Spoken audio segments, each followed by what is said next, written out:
Yes, good evening, good morning, good afternoon, wherever you are in the world. Welcome back to Football Heritage TV. Another day, another absolute shit show from Ange Postecoglou's Tottenham Hotspur. If you are like me, I am watching Sky Sports with this eye, waiting for some breaking news with a big yellow bar to tell me that this absolute clown has been sacked out of our football club. Sorry to come in strong. That's how I feel.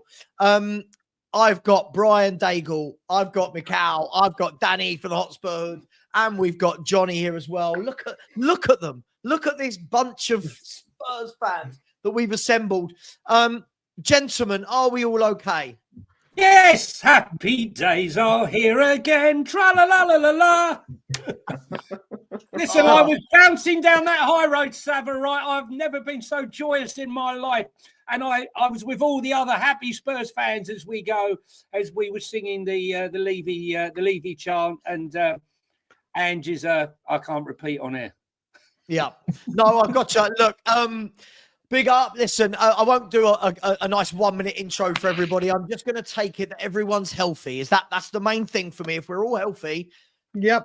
Now let's get really unhealthy and talk about Tottenham Hotspur for a few hours.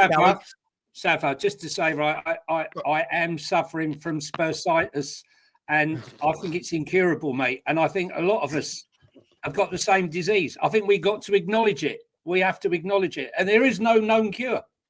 No, mate, it's embarrassing. It's in our blood, and we can't get rid of it. But look, let's start, guys. I've got a number of stats and facts to show you throughout the night, as you are probably aware. But look, guys, just a few headlines. This has been our worst ever December in a Premier League, by the way. This is our worst ever December. We are currently sitting 12th in the... Hang on, I might have made that up. I think we're 11th. Sure 11th, I think. My bad. Apologies, Ange. We're currently sitting 11th in the Premier League table with Brentford and Man United have got a game in hand. We are 10 points above relegation and 11 points off the top four, with the team in third and fourth have a game in hand. So we could be 14 points off of top four tomorrow night.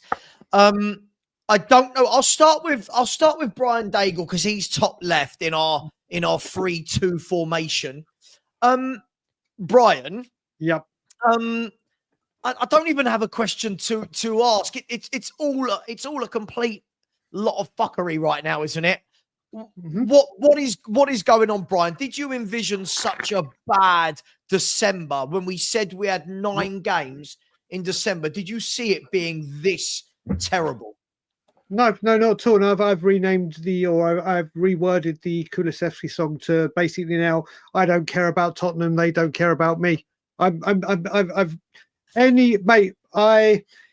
I had Spurs official on a Facebook status as my relationship, it's complicated right now. I have absolutely no love for it whatsoever. I have no connection to it. It's now, when you've got a habit that you just can't kick. And Savva, you and I know this very well. It's just a habit I can't kick right now. Yep. I've had a season ticket I had a season ticket for years, and the highlight of my week was getting to Saturday to go watch Spurs.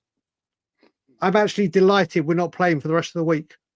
I'm delighted I've got a week off where I haven't got to watch this or put myself through this or have to look at this. I can go for a week and say, do you know what, honey, I can spend some time with you. I don't have to look for a midweek game. I like I said, I said it to you later on, Savva. Stel put it on his community page. Yeah. I don't care who we buy and sell anymore. I don't care who manages. I don't care who manages this football club anymore. I don't care how loud they turn the speakers up at full time. I don't care about anything because we keep going through this. Just want to say big up to all the home fans as well that say don't turn the team toxic, don't turn the stadium toxic. We should support the lads. There's times in that stadium where I've grated cheese and made a louder noise. The stadium, the home fans are a joke. The ones that don't, they just go there, go do whips upside your head in the concourse, go sing and dance with a beer. I don't care. I don't care anymore. until I just don't. I'm out of love of Tottenham. I'm out of love, and it's a habit now, not a love. Well, look, let's say, I mean, Mikhail, you've been in love with Tottenham for the least amount of time, and so you've got. Are you hurt? Smiling. That's why he's still smiling. Yeah, he's smiling. I mean, do you echo what Brian's saying? Is it at the stage where you're like, I don't care who signed, I don't care who sold? Are you at that stage as well? It's honestly baffling because it's what, like the second or third time since I started supporting, and mind you, I support for like 6 years, and it's like the third time where I honestly just couldn't care less about the results. I cannot care less about the team.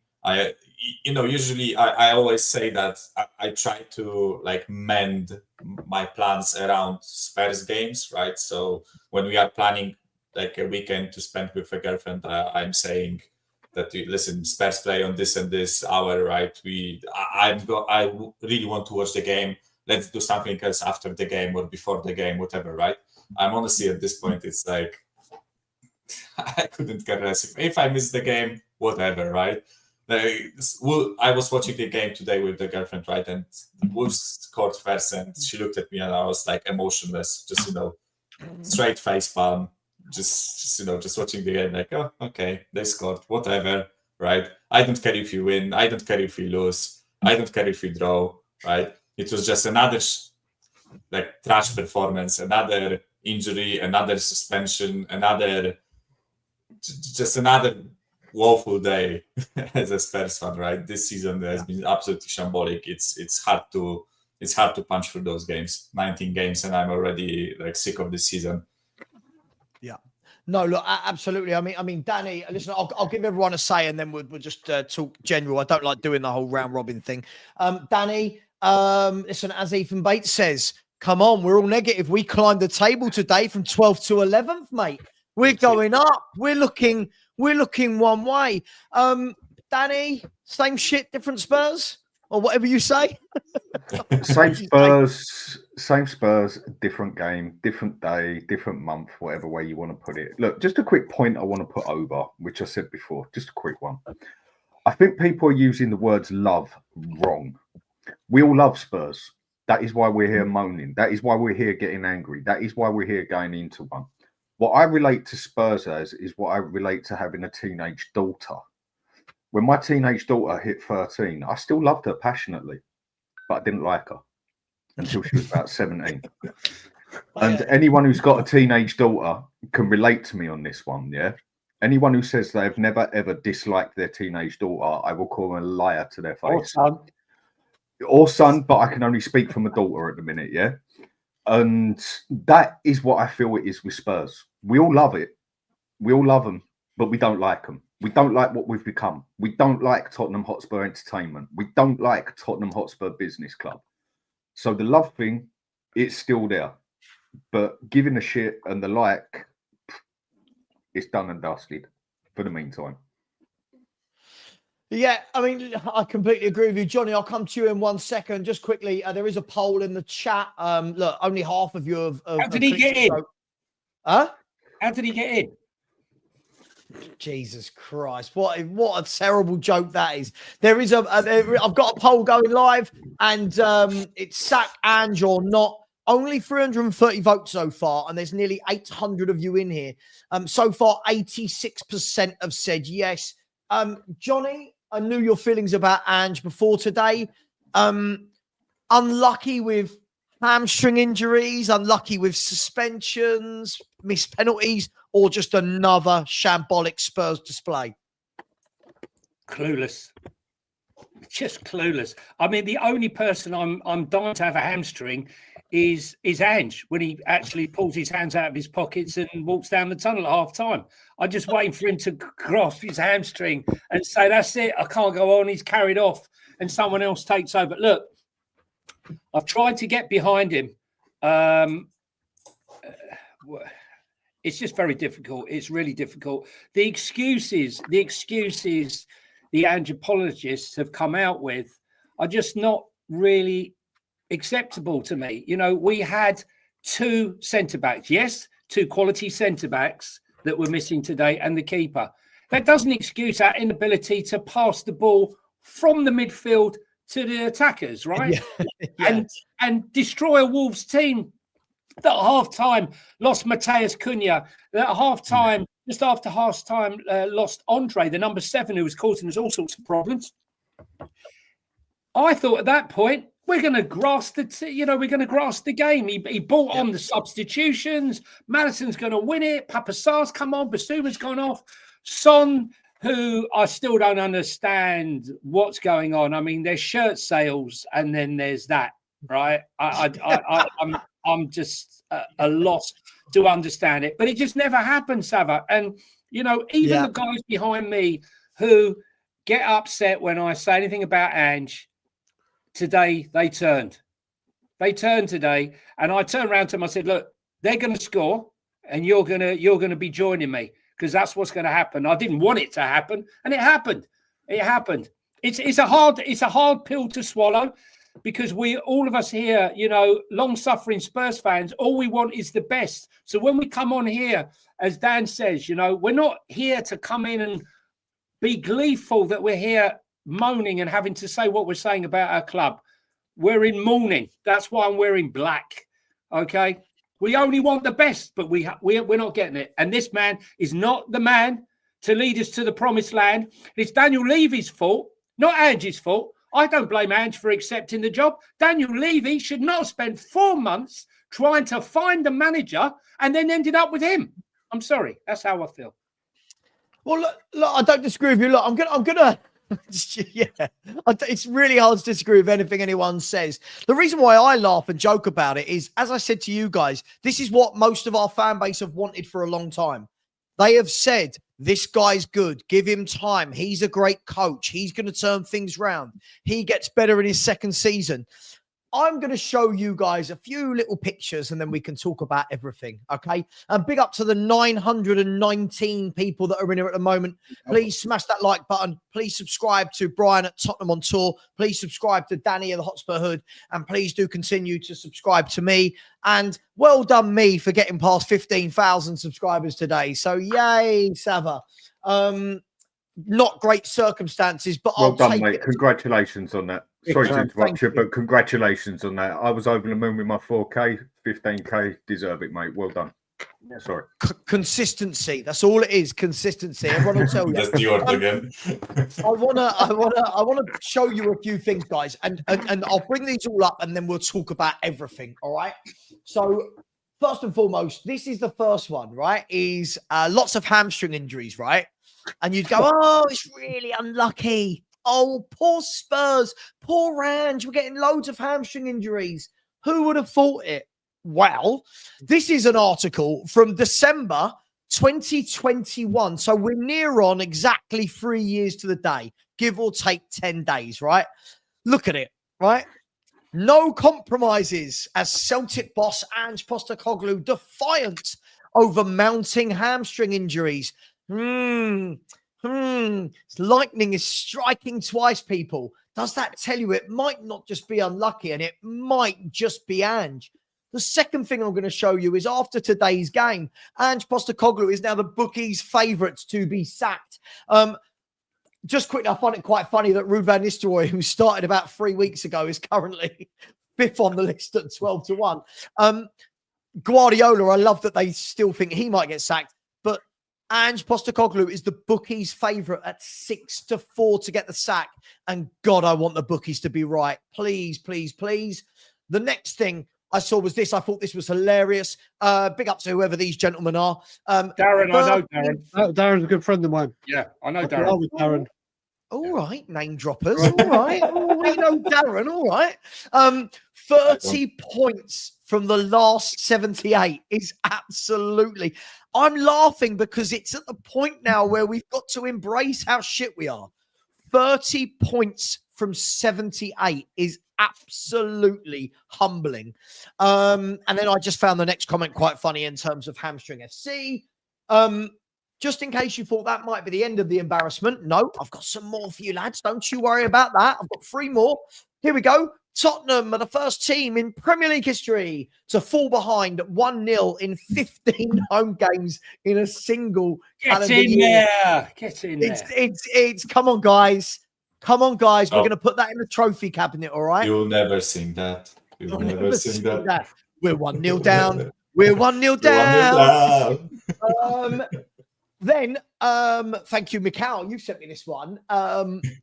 This is our. I just don't even know where to begin with this. Look at it, Mikhail. Do you want to explain this to us? Yeah, this is the sum of points in each individual calendar year, right? So keep in mind that the number of games in some of those is a bit different, right? Because sometimes we play before the New Year's Eve, sometimes after, right? But generally, it's around like 30 something around this amount of games, right? And I think it speaks for itself, right? Just look at it and consider how many points we got in 2024. It's absolutely embarrassing, right? Yeah. And that 42 points in the calendar year of 2008. Bear in mind that was one day Ramos being sacked and Harry Redknapp coming in late. I want to say, Johnny, some of the older boys, late October. Yeah. October, right. So Redknapp came in and rescued us in October and we started to fly up the league. I'm hoping we do that again. And this, guys, this is the cherry on top. I knew we were shit, right? I'll say it. Sorry, any fans that are going to get upset with me. I knew that Spurs were shit. I didn't know how shit we were under Ange until I saw this. And I've removed the name of the person who emailed me this. But I got this email into my Spurs email inbox, not my personal one. That would be really weird. Saying, Savva, I hope you're well and had a good Christmas. Thank you.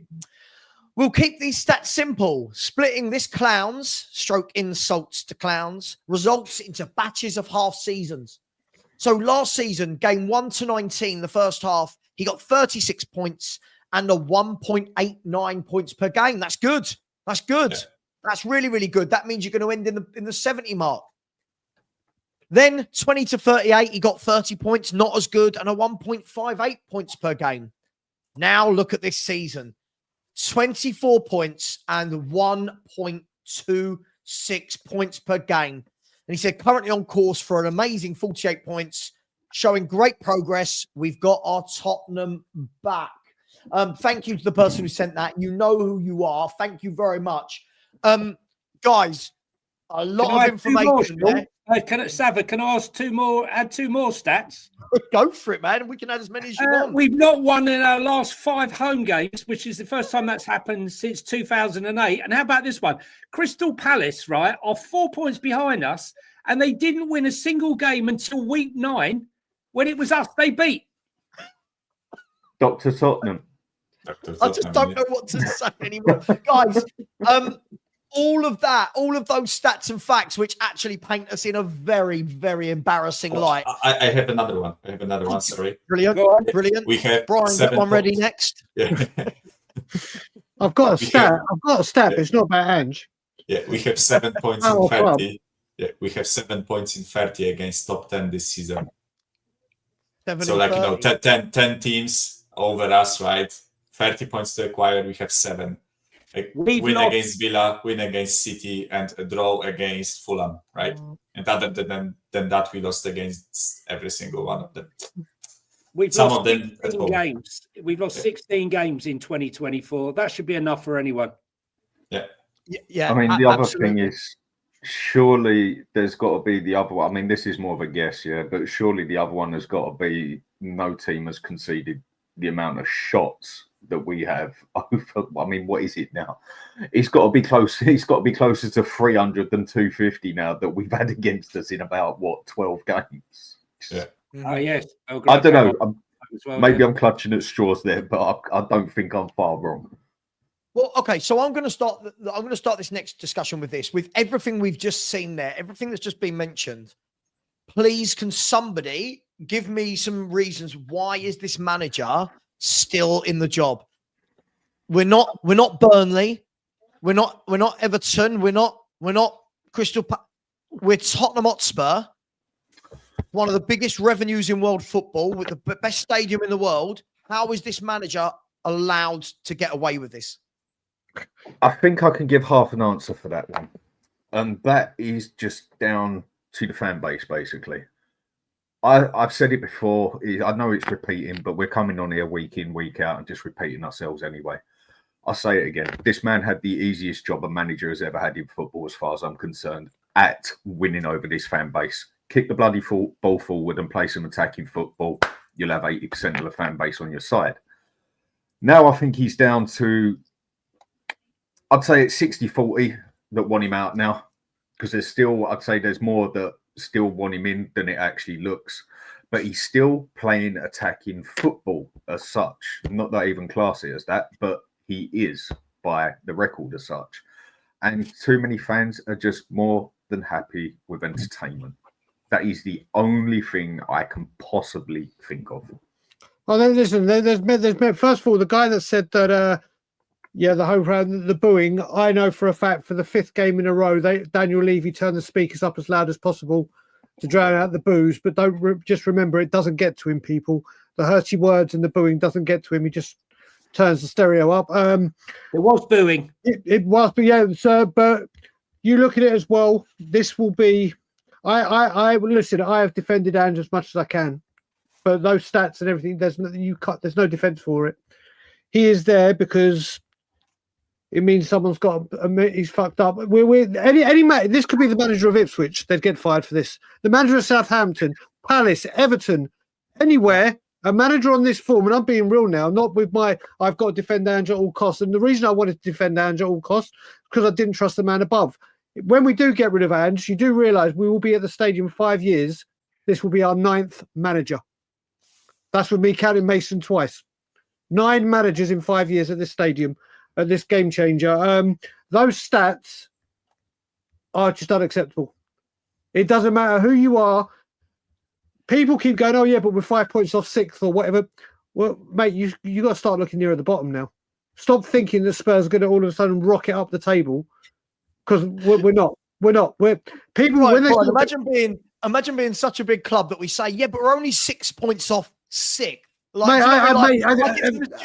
Mate, it's gone. This is the problem we have with the fan base as well. And I'm talking about international, the whole thing. We started off, oh, yeah, we're only a certain amount of points off 4th. Okay, you're like, okay, 4th is the objective always, blah, blah, blah. Then it became 5th. Now I've heard people saying, oh, we're only 5 points off 7th.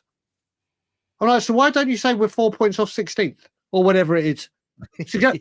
It's like, we are on the down. We are on the downward trajectory at the moment.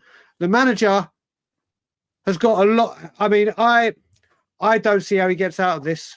But like I said, I'm at a stage now where I just don't care.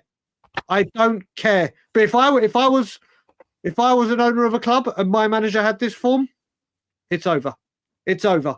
But we'll have to wait and see. It's just unacceptable. Those stats you read out, Savva, I mean, how embarrassing it is. How embarrassing it. I think we had that stat with Brighton, wasn't it? When we lost to Brighton, we're the first team to win 10 games or lose 10 games from a 2-0 half-time position. Now it's we're the first team to concede the first goal 15 or 16 times, whatever you said, in a calendar year at home. Yeah. These people should hear these stats, and I include myself in this, and I've been backing Ange, where you've got to say, do you know what? I can't accept this anymore. This is simply not good enough, and it isn't. It really isn't. To your point there, I mean, look, I brought the table up so people could discuss it. Like I've cut out the first 2. Can't believe Forest a second, but we've cut out the first 2. As you can see there, Chelsea and Arsenal, who are 11 and 12 points in front of us respectively, have both have a game in hand. So that gap to top 4. Are we all? I can't believe I'm going to ask this. Are we all comfortable that top 4 has gone? Are we all comfortable that we need to stop? Fair enough. Is anybody got any inkling that we can still with a late run? I think top 6 might be gone soon. Just 1 or 2 results like that, and top 6. Bye. You know, Savva, can I just say, I think this negativity is just going overboard. You guys are just becoming so negative. It's unbelievable. It's obvious that we're going to win the Europa League. Yeah, of course. It's obvious the way we're playing right now. We're just warming up. And then we got Liverpool. So I'm quite confident that we'll be in the Champions League next season through the Europa League. All the fans, all the Ange fanatics said that's what's going to happen. Even when we lost to Galatasaray and we struggled against Rangers, they were fully confident that's what was going to happen. I wouldn't be confident of us beating anybody right this minute.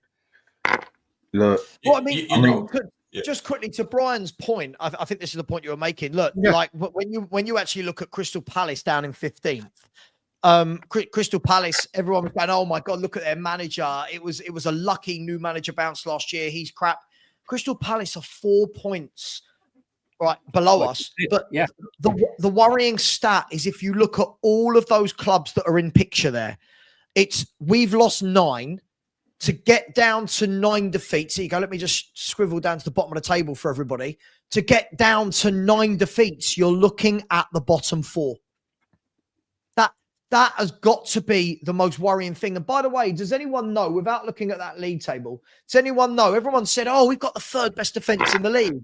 Does anyone like to know what number we are now in the league for having the best defence? Don't care. Go on. We've got the 13th best defence in the Premier League. Woo! We've got the And that is one 13th thing. best defence, guys. Yeah, A lot of people were bragging about it, that we've improved in defence, we've improved in attack. Like we said it the other day, a few of us. Well, our goal difference is exactly the same as it was last season. Whether we scored more, conceded more is irrelevant to me because we got exactly the same goal difference. Look, the way up the table is straight, basically, and we play about as straight as a roundabout. I am seriously worried of a relegation fight. I don't think we get relegated. We're not that bad, but nothing is impossible when it comes to it. I do think that give it another couple of games, I think the players are already done. They're out of it. I do think we could be in a very, very dirty fight soon. And I'm not saying we get relegated, but I think we could be in the battle of our lives if we don't watch it at the bottom of the table. Yeah, I mean, look, sorry, go on, Mikhail. No worries. I don't think there is a chance of us getting relegated, right? No. But it's just looking bleak. By the way, if you show the table again, Savva, right? Look from like 2nd to, let's say, 15th, right? Look at which team has 4 out of 5 games lost in the past 6, right? Just look at the amount of L's we have, right? Mad. No other team has as many other than United, right? Only United has 4 L's, just like us, right? From like Everton up until Nottingham Forest, right? Like Crystal Palace, the team that you mentioned, they lost 1 in last 8, right? 8 games, they only lost 1, and we are losing games every single week, right? It's honestly, it's not only a downward like spiral. It's just like a slide. We are just sliding down, right? It's only by pure coincidence that we aren't lower down the table, because the teams that are lower than us, like West Ham and Manchester United, they just kind of seem to leapfrog us, right? Because they are losing too, right? And by the way, you mentioned the defensive stats, right? We also are, as of today, no longer the best offense in the league, because Liverpool just slapped 5 past West Ham, and now they are the best offense in the league. So, yeah, that argument is also gone. Can I just add to that? Up until today, in the last 25 games, we were 3rd bottom in the league. With the draw today, I'm not sure whether we now go 2nd bottom in the league in the last 26 games. So when anthropologists talk about this is just a blip, it's not a blip. 26 games is not a blip. A blip is 3 or 4 games, not 26 or 30. Stop apologizing. No one wanted him to fail. No one came here. He might not have been our first choice for many, but, Brian and I, we tried to, we did a whole thing about him. We wanted him to succeed, even though he wasn't my man, but it's not happening.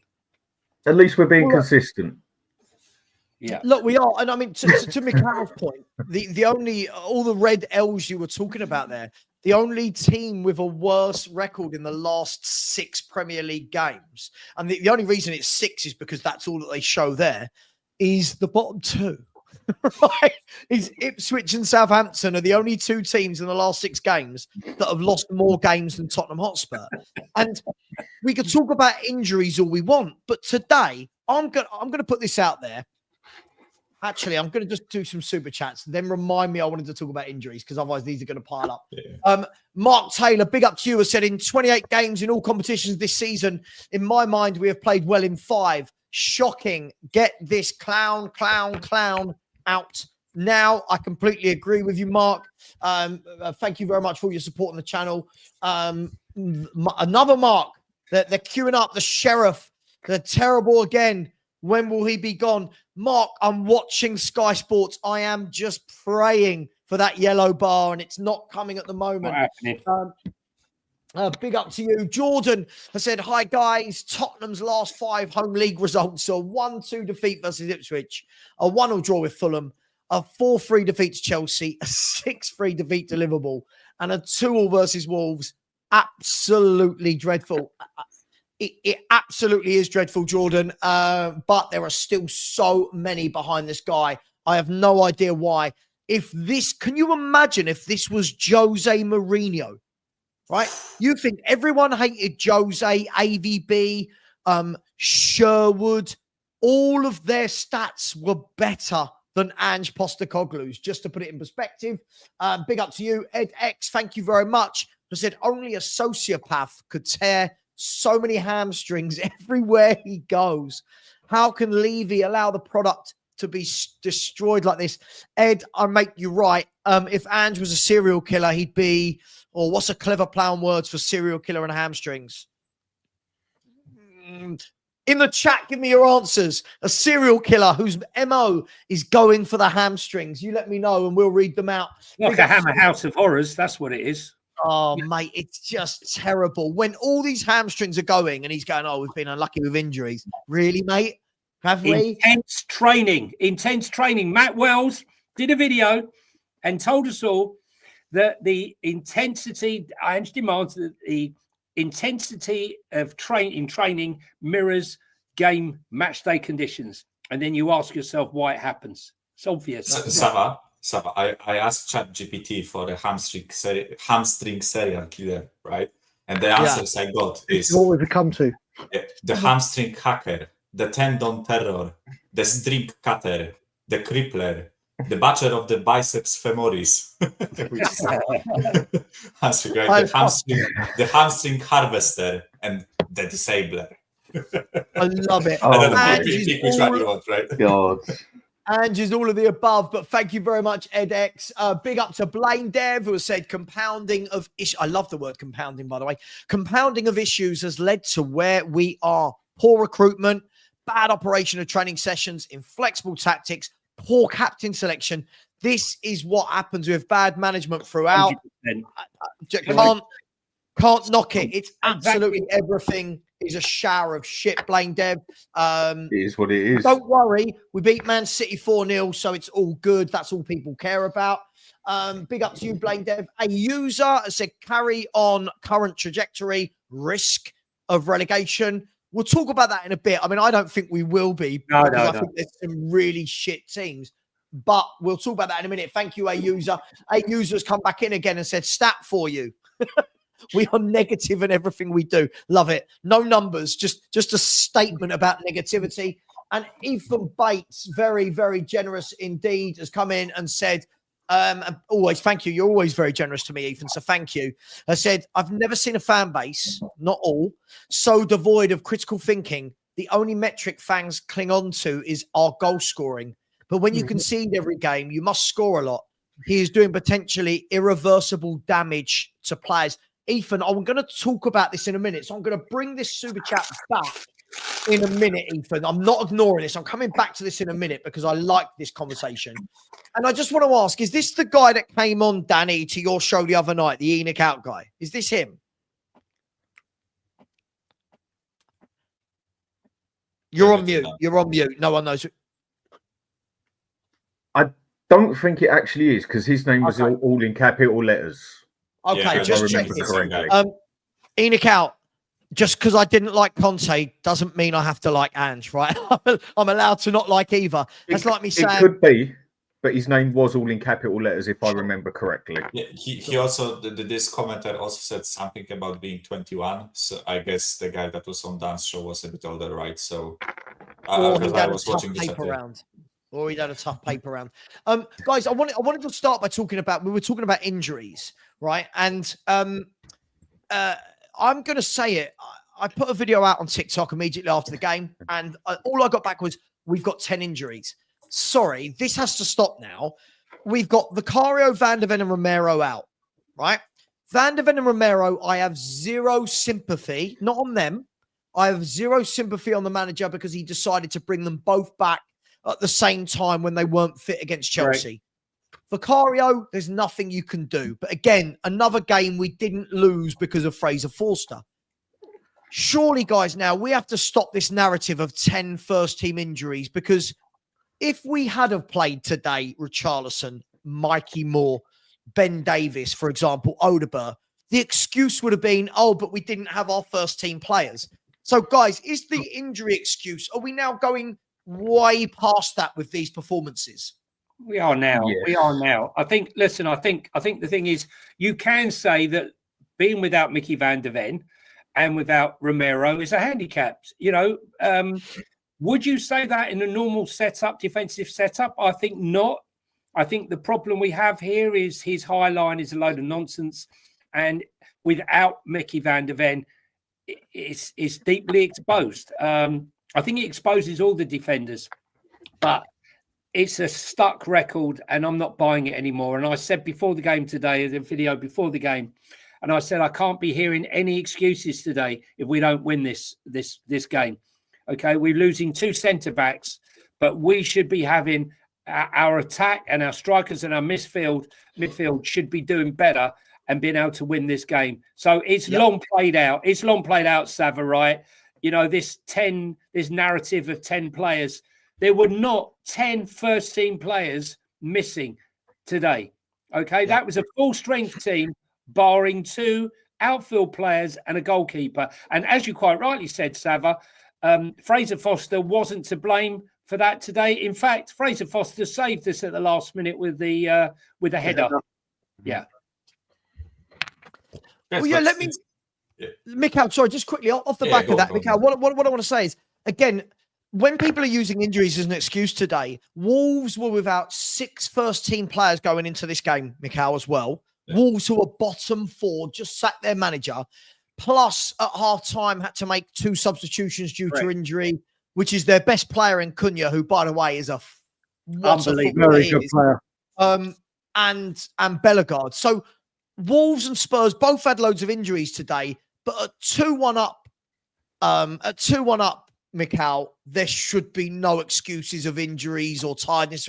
You've got to win that game, haven't you?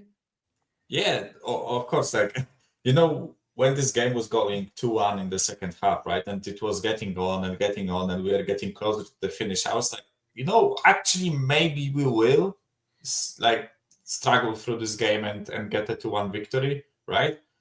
But we didn't, right? Again, whether it's on the manager or players or whatever, whichever, like, you know, reason you want to pick today as to why we didn't win that game, I think all of those things paid, you know, some are party to blame, right? But I also wanted to make a point, right, that even though like people can attribute our recent form to injuries, which I think injuries do affect like your ability to rotate and all that stuff, right? We didn't have injuries against Palace. We didn't have injuries against Ipswich. We didn't have injuries against Newcastle, Leicester, Arsenal, right? We lost all those games or dropped points in them, right? So, you know, I just don't buy it, because people need to realize that we are not getting on Ange's case because of last 5 games, right? We are getting on Ange's case because of last 30 games or 40 games, right? However long you want to go, however far back you want to go, right? It's not a recent thing. That's what I wanted to say, right? We didn't have many injuries at the end of last season when we were losing every single week, right? We had like 1 or 2 injuries, 3 injuries maybe, right? But not 10, right? It's not like, again, if you pull up today's team, as we said, I don't know if it was on the show or in the background right before we started, but as we said, the only like really first team players that we were missing today were Van de Ven, Romero, and Vicario, right? Other than that, it was our strongest 11. I mean, strongest 8, right? You know. Yeah, but I guess because we miss Richarlison and Odobert, we lost today, right? They are the reason why we lost today to Wolves. Well, let me look. Absolutely, Brian. Let me ask you on injuries. The funny thing is, after the game, Ange Postecoglou, who just chats absolute waffle in his conference, he turns around and he says, look, with the injuries we've not been able to rotate. He says, I had to play Radu today. I've got no other options. I'm sitting there and going, well, hang on. When Udogie got injured today, you brought on an out-and-out left-back that's been at the club all year. He's not been out on loan. He's been at the club all season. So the excuses that you've not been able to rotate your left-back is nonsense. The excuses that you've not been able to rotate Porro when Jed Spencer's been at the club all year is absolute nonsense. Right. This excuse in centre-back, right? Again, you've not been able to rotate because you never did rotate. When Romero and Van de Ven were fit, he never rotated these players. So when people are saying, we can't rotate, he never did. He didn't ever say, Romero, you know what? You've played the last 3 games in 10 days. You come out, drag us in, go in. He didn't do that. So all of these excuses about injuries, Kulu, another one who looks burnt out. Madison could have played, right? Lancashire, he could have got 45 minutes today instead of. So is he now at the stage where he's literally just trying to cover how bad he's done? So I'll blow my cover down when it comes to Ange Postecoglou's press conferences. I haven't listened to one for months. I refute. The way I've been able to defend him for so long is by not listening to a damn word he says. That's what it's become, because I've been saying to my mates that, my nephews and niece, when they've done something wrong, my sister puts them in timeout. I keep saying Ange needs to go in timeout before his press conferences or post-match and sit in a corner and just think, what the hell am I going to say? Because I've never heard anyone contradict themselves so many times. I've mentioned it time and time again, my one ENIC out. So it doesn't really matter. It doesn't. What nonsense. Anyway, let me go back to it. Like I said, the way I find out what he said in press conferences is when I go on We Are Tottenham TV and they go, "Have you seen what Ange said?" And I said, "No." They tell me. Yeah. And just that's exactly how I do it, mate. I don't want to listen to that crap. I cannot listen to him. I haven't been able to do it since probably I came to London very early November when we beat Villa. I don't think I've listened to a single. Even when we beat City, I can't listen to him, because I don't understand what he's trying to say. I don't understand what he's trying to do. And what the bits that I'm being told recently, where he was all friendly and lovey-dovey with the media now, because the media keep telling, he gets snappy when they ask him about changing. From what I've heard, it's like, why aren't you changing? Are you going to change? Are you going to change? Well, you keep losing or dropping points and picking up injuries. What are they going to say? What question? You've just tried it again. Are you going to try something different in the next game? How is this injury? It's their job to ask these questions. They're asking you questions. The results and the performances are staying the same, but we're picking up injuries and not picking up points. So surely you would say to yourself, right, as much as I'm trying this, and you know what? Fair play for him trying to try his philosophy. Fair play. I commend him on that. That I will get. But when it's not working, you have to say, wait a minute. People have worked this out. I keep trying. I'm huffing and puffing and the house ain't getting blown down. Yeah. I'm a manager.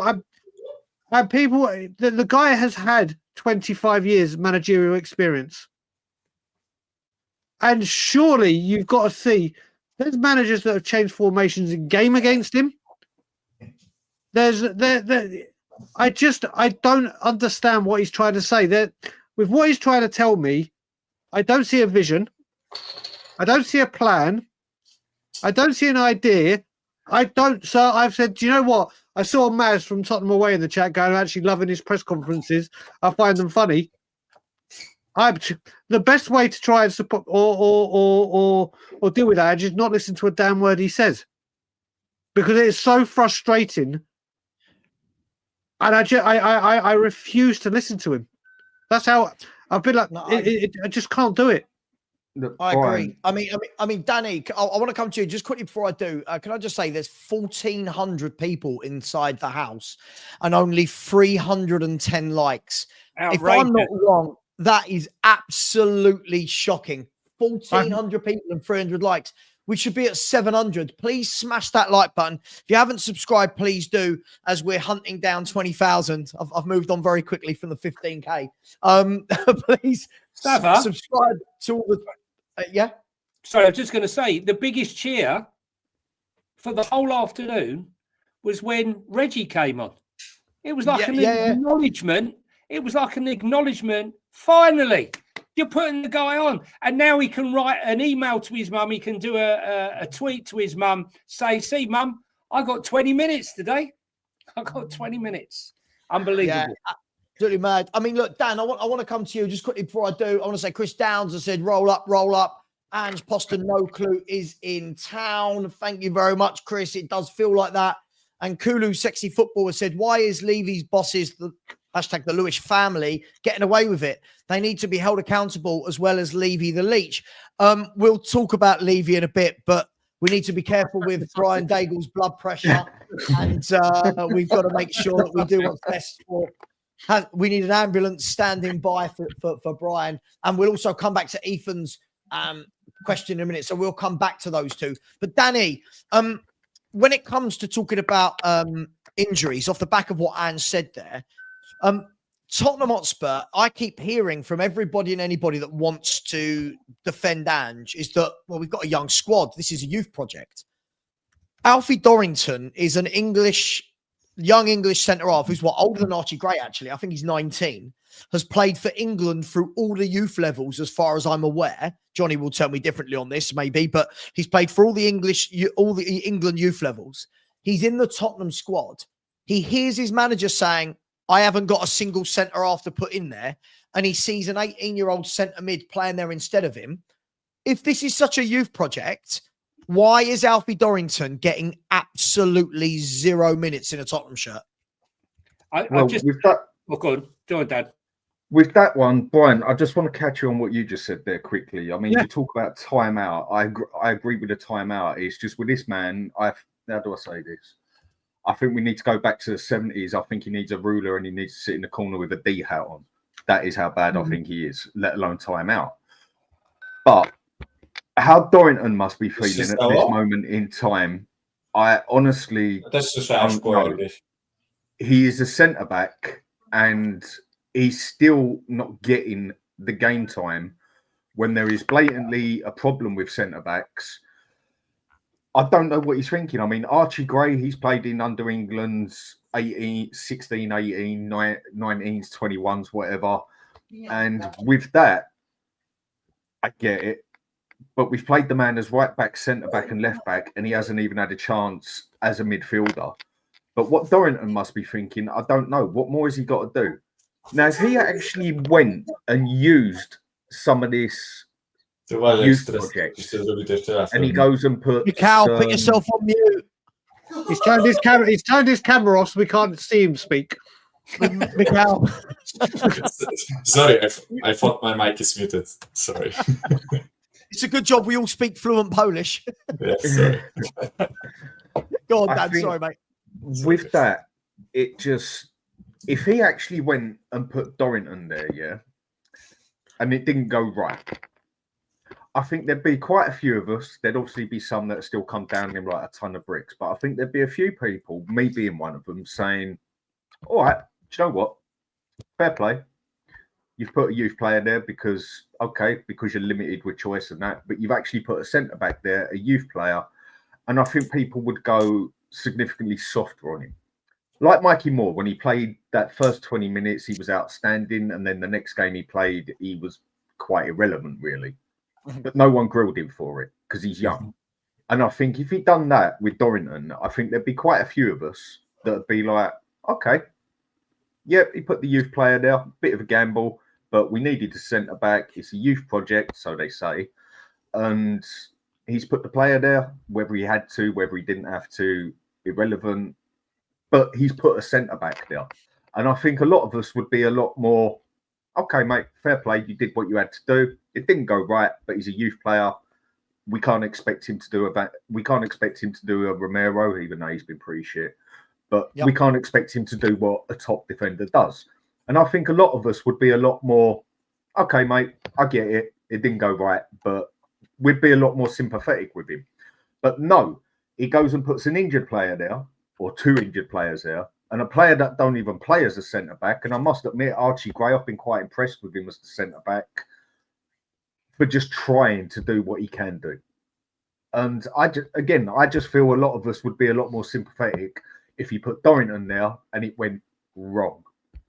Agreed. Personal how does everyone on the panel feel about that? First of all, I want to say I think Romero's been absolutely shit this year. So all of this revisionism that if Romero played, suddenly we're amazing at the back. But if Alfie Dorrington was playing at centre half, as a Spurs fan, for me, I think I'd take a little bit of heat off Ange and the team and go, well, hang on, he's a 19-year-old centre-back making his debut. You know, he's going to make mistakes. But when you don't, Johnny, this is neither a youth project or a manager that's got any time for young players, surely. I don't believe I think it's all bullshit. He's not into the youth project. Look, I agree. I've seen Dorrington play a number of times, going down to see the under-18s and the under-21s. And in fact, I was with him and Jamie Donnelly's dad for, I think it was the under-18s against Fulham. And he was saying that he needed to have an operation. He wasn't sure. Now, the operation he had was quite a serious operation. It was a major operation he had. And he's got big scar tissue. So I'm not, although I'm massively Ange out, I actually think that Dorrington needs to be managed to come back. And I'm not 100% sure that he would be ready to have proper game time. So I'm going to let that one slide. The one I won't let slide, the one that I won't let slide is that I felt that Ashley Phillips should have been kept at the club this summer. I said it all the way through down at the summer. The guy is 6'5". He's quick. He's exactly what Ange needs. He's quick. He's 6'5". He's commanding in the air. Is he the finished article? No. Has he got issues? Yes. Does he need to improve? Yes. But when you're playing an 18-year-old number 6 at left back, right back, and centre back, what have you got to lose? And quite honestly, I would be calling back Ashley Phillips. He's been playing for Stoke every week. You know, they're not doing great, but they're not doing terrible. He needs to be pulled back. You know, Dorrington will have his time. As you said, he's the England under-19 captain, and you know he's a really good player. Hopefully, this injury that you had in the operation won't haul him back. We all know how long it takes for them to come back. Look at Bentancur, how long it's taken him to start showing signs of the player he was before. But you know he's not embracing the youth. I feel like Jamie Donnelly could have probably stayed at this at the club for this season. You know, he's starting to show himself at Orient. We got a lot of top kids coming through, and I'll say it, Poch would have embraced it and loved it. This guy, not a bloody chance. Not a chance. He talks the talk. He does not walk the walk. No, absolutely. But this is the key thing for me, guys. So many people, their response to everything is, oh, but this is a young squad and this is what we're having to do. But it's not actually that. When you actually look at the team, other than Archie Gray, this isn't a young football team. This is not a young team in any way, shape or form. If you look at the age of Solanke and Son up top, one's 32, one's 27. Yeah? Look at the age of James Maddison, Basuma, Bentancur. Yeah, like, you know, this isn't a young team. But guys, I want to ask you this question. right? I want to go off the back of the super chats. Actually, I'll come to Ethan super chat in a minute. First of all, Dave Raybold said, Tottenham, honestly, if I wasn't sober, I'd be retiring to a darkened room with a bottle of whiskey and a service revolver. Dave, come on. We've been Spurs long enough to know that drink isn't the answer. But big up to you, my man. Thank you Tottenham so is much. our hangover.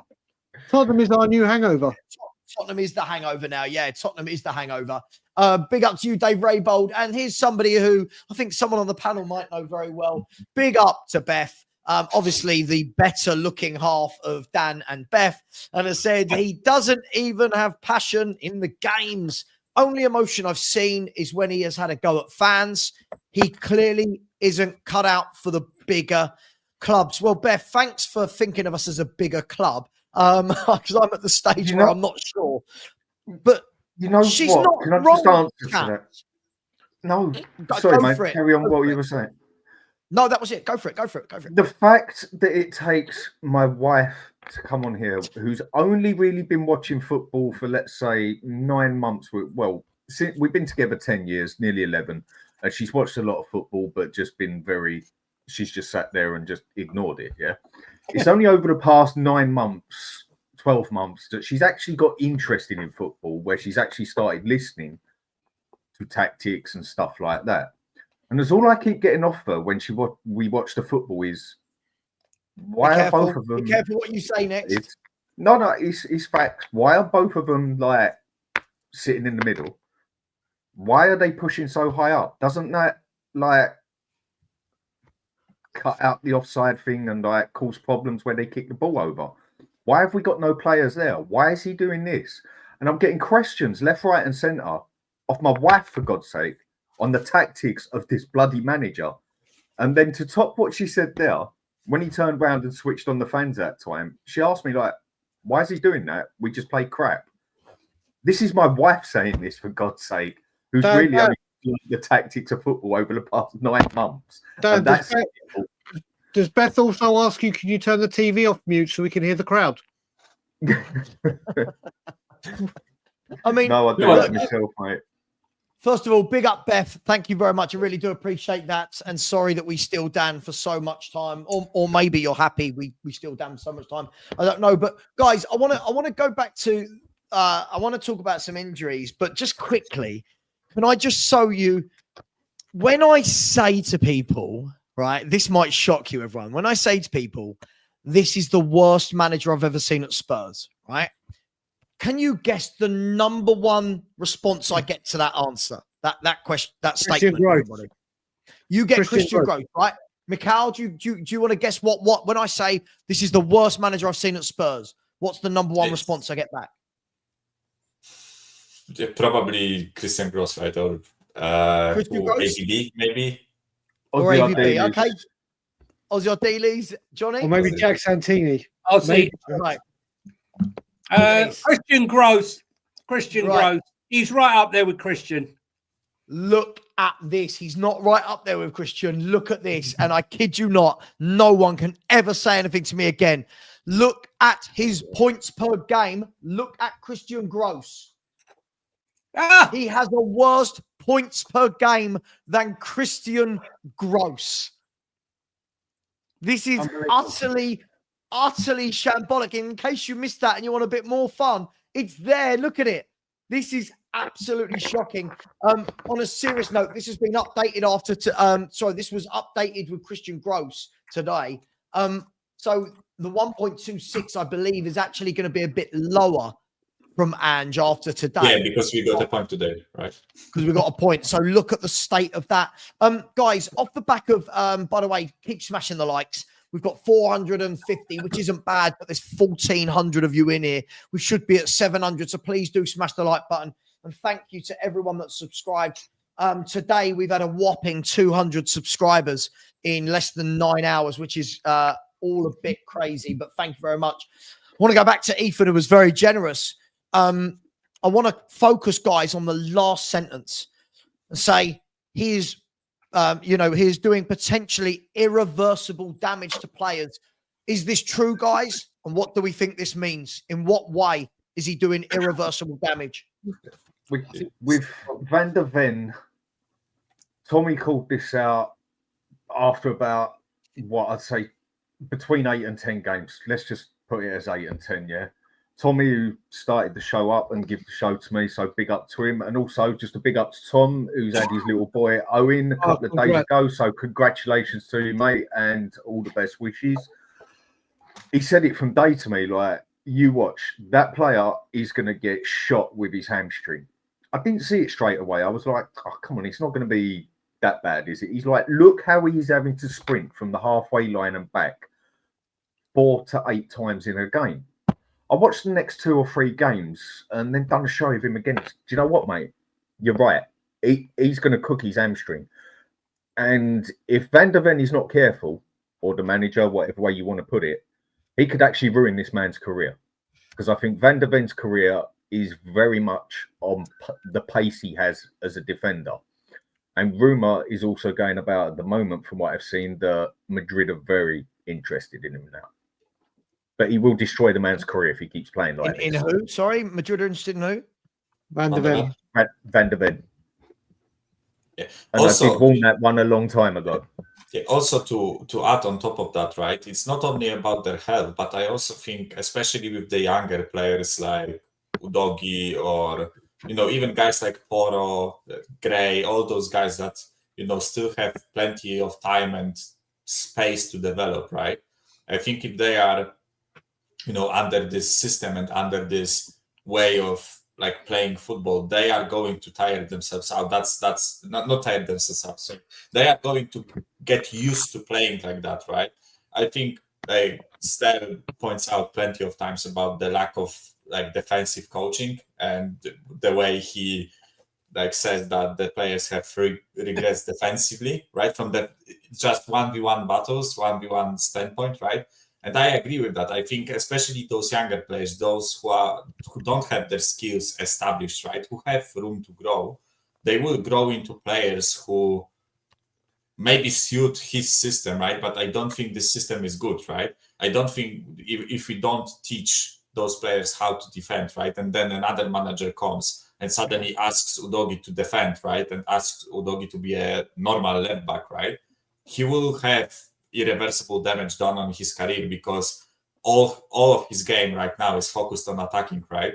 He, as I said plenty of times, the way he defends is just sprinting back to the penalty box and making split-second decisions, right? Like purely reactive decisions, right? And I think this can seriously damage some of those players' careers, right?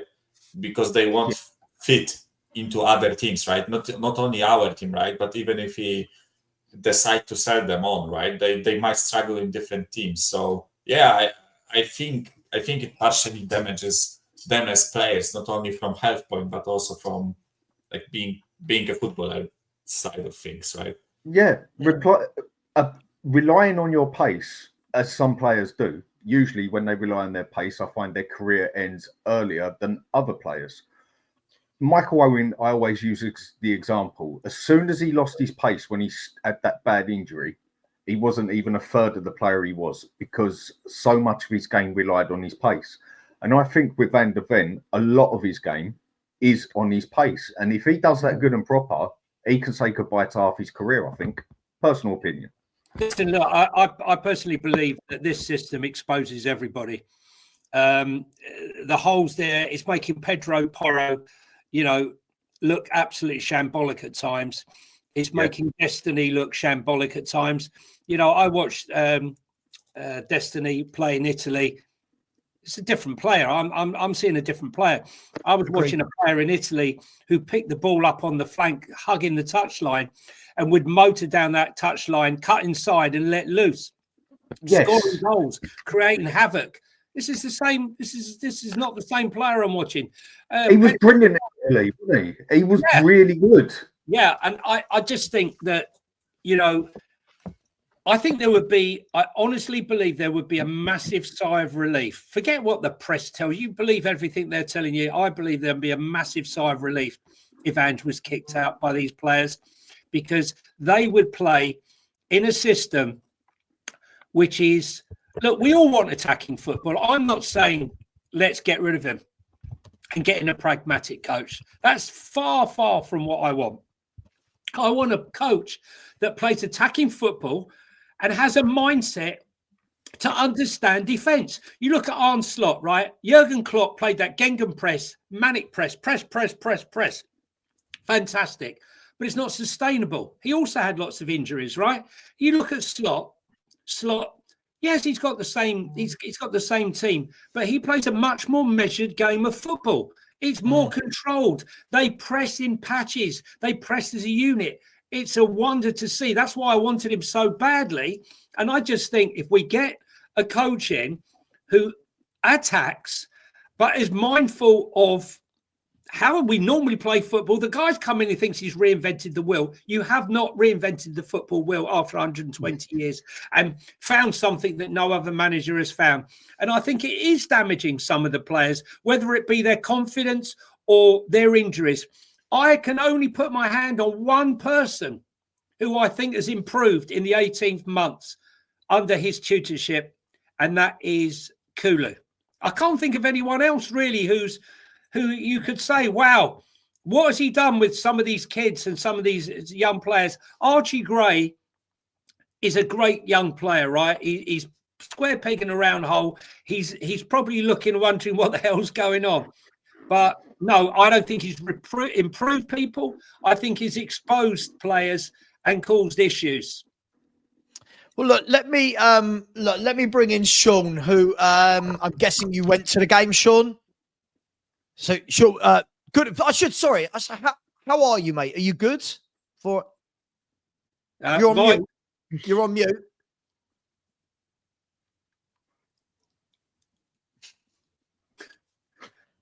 Amateur hour. This is exciting, isn't it? We're all waiting. Hi guys, how you doing? There we go. Hey! Sorry about that. Sean, how are you? First, not football. How are you? You okay? Technically, I've still got a virus. Well, not a virus, like a chest infection or whatever. Don't worry. I did go to the game. I didn't expose anyone. Anyone is like, oh, that guy, he's coughing all around me. Yeah, it's a chest infection. But they won't give me antibiotics. They won't give me antibiotics because, that's the rule these days, right? If you've got an infection, unlucky, just die. You're a Spurs fan. No one else is going to get some. And so everyone's got an infection, Spursitis. Well, listen, Sean, I obviously we've got everybody else's take on today and on Spurs in general. I don't know if you've seen any of the show. We've brought out a lot of stats which are really, really damning. Got in 3 minutes ago. No more so than that this guy has currently got a worse points per game ratio this year than Christian Gross had for Tottenham Hotspur. Sean, what are we doing here? What do you make of Spurs at the moment? Talk to me about Spurs. What's going on? Okay, just quick before I do. Hi, Brian. Good to see you, mate. Hope you're doing. You're looking healthy, mate. Michael, great to see you, man. I don't think you've ever been on my channel, but if you have, it's a while back. But I love watching your cameos on other people's channel. Dan, congratulations on 4K. You're growing a brilliant thing over there, mate. Big fan of yours. Johnny, listen, mate, you're in my back garden, bud. If you want to come in, it's okay, right? If you want to come in, you're more than welcome. Just knock on the back door. You ain't got to sit outside with Bugsy. Okay? Bugsy's in the bushes at the back there. There you go, exactly. Yeah. Sean, have you been doing a sock puppet show? What is that on your hand? I was like, what the? I thought I saw that. I was like, what the hell is going on here? Punch and Judy. And shout out to the chat. Hope everyone's doing well. Punch and Levy.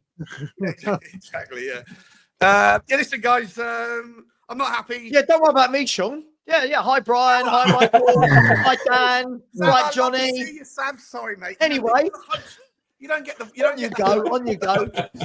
Shut up and get on with the hosting, will you? For crying out loud. Great to see you as well, Sam. Look, yeah, I'm angry. I think that. I've said it a few times now. Like the journey from my house to Tottenham used to be an hour and a half. Didn't matter the traffic, the day, whatever. Now it's turning into 2.5 or longer on the way there, the way back. It's just not worth it going for this. And look, I understand. I'm tolerant. You know me. I always try to look at things from both angles. And in so doing, when you spend a lot of your time going, well, let me just consider the other side of the argument here, just to see if there's any merit to whatever the other argument is, then you spend a lot of time with paralysis by analysis, right? You don't really land on a strong argument because you don't want to come across like you've got a bias or whatever. But right now, I said on the video I just uploaded after the game, I'm beyond the point where I can defend some of this stuff. It's inexcusable. Like the stuff that I'm seeing at the back now, where like you've got 4 defenders who are not playing, like they're all inexperienced in their own regard, playing out of position, playing completely out of like what they were trained as. You got a goalkeeper that in 6 minutes against United has gone from an uber confident, just getting down and doing mesmerical world-class saves to someone who now can't even decide whether he wants to take a goal kick or hand it over to an 18-year-old to take it. They spend 20 seconds deliberating who's going to take it. He hands it over eventually to Archie Gray, who literally then just side passes it to Fraser Forster anyway, who then chips it 20 yards to like some weak effort of a header that then like parried out to. And it happens all the time. There is no leadership on the pitch at the moment, and I don't blame most of the players because they're all kids. But with Ange, I wanted it to work so much. I want it to. I love it. Like what Johnny's been saying. Congratulations on 15, Savva. Didn't see, mate. Well done, buddy. Cheers, mate. Sorry.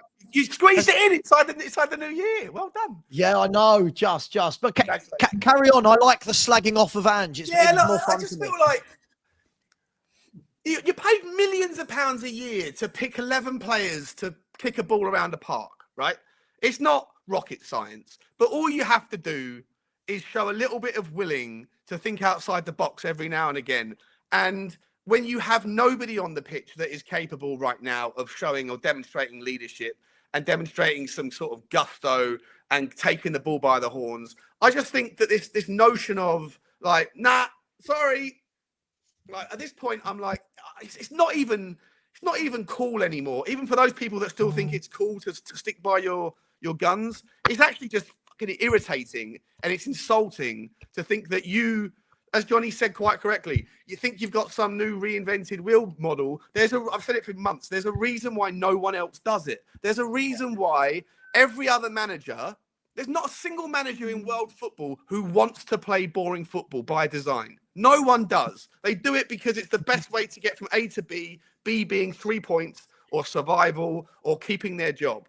And Ange is just like, I'm sorry, it ain't going to... And it's just not okay. It's not okay on any level. And it pisses me off now.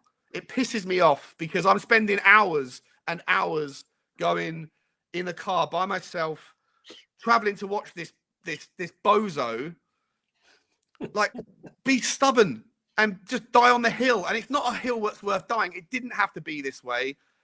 And look, you know what? Unfortunately, here's the dilemma for me. I said this in my video as well. Last thing I'll say before I hand back. I'm torn between my loyalty to fairness and what is right for what we're doing right now. Because I don't think it's reasonable to sack Ange whilst we're in all the competitions. I don't think it's okay to do that. If you weren't okay with Mourinho being sacked 2 days before the cup final, I don't think you can sack Ange 2 days before or a week before a cup semi-final. I think you have to let it play out. But what I'm almost more scared of, I'll be entirely honest, I don't think we're going to get past Liverpool. And if we do manage to, by hook or by crook, scrape past them, I don't think we'll get past Newcastle or Arsenal either. But if we did, and we lifted our cup, you'd have to keep him in the job. And then you've got the rest of this season and at least all next season with a guy who is only going to get worse over the league system because he's never going to change. And he still maintains this idea that this is the right way forward. And it clearly isn't.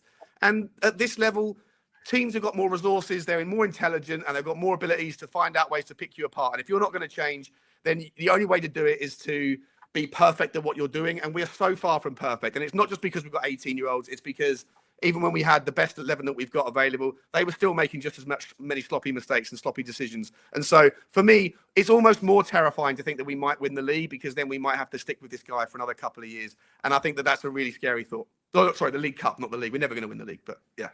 That's my take. So basically, Sean's saying that the League Cup is needed to save his job and actually make a positive out of what's going on. Would that be fair? Yeah, Sean? but I think that is actually a double-edged sword in that if he does win the League Cup, we're then stuck with this guy who won't change anyway. And that will reinforce his belief that he's doing the right thing. And to everyone that's got 2 cents between their head, that's not even a phrase, 2 brain cells between their ears, how about that? it's not the right way to approach football at this level. It clearly isn't. It's just it boggles the mind how obvious it is that this isn't the way to coach a football team at the Premier League standard, and it pisses me off. That's how Let me ask. Go on, Dan. I can't disagree with anything he's really said there, and I can go back to quite a few people who have actually gone and said, me being one of them, and this is a low thing to say, but you know what? If we finish 14th, 15th, but at the end of the day he gets us a cup, I'll be a happy man because we got a bit of silverware. And I can vouch for quite a few people that have said that. And it's sad, but it's true. We need that bit of silverware. But then there's that other side of me now where I'm just like, do you know what? Just get him out. And I don't. But you can't justify sacking him now, Dan. Can you? I don't want him to win something and then have to keep him for another year or two. So let me throw a curveball then. Catch-22 situation.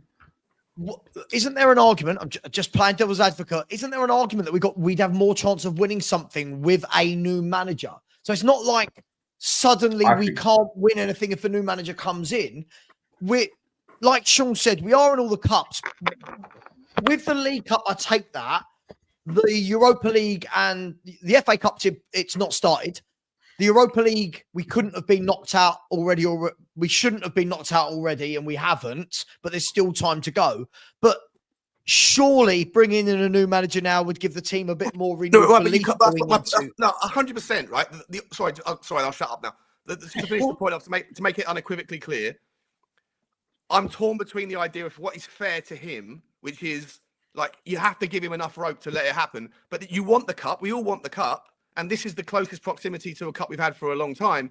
So I'm almost thinking, like, is it better to go, well, if we get bashed in the first leg, then the cup's done, and then you can make the decision, right?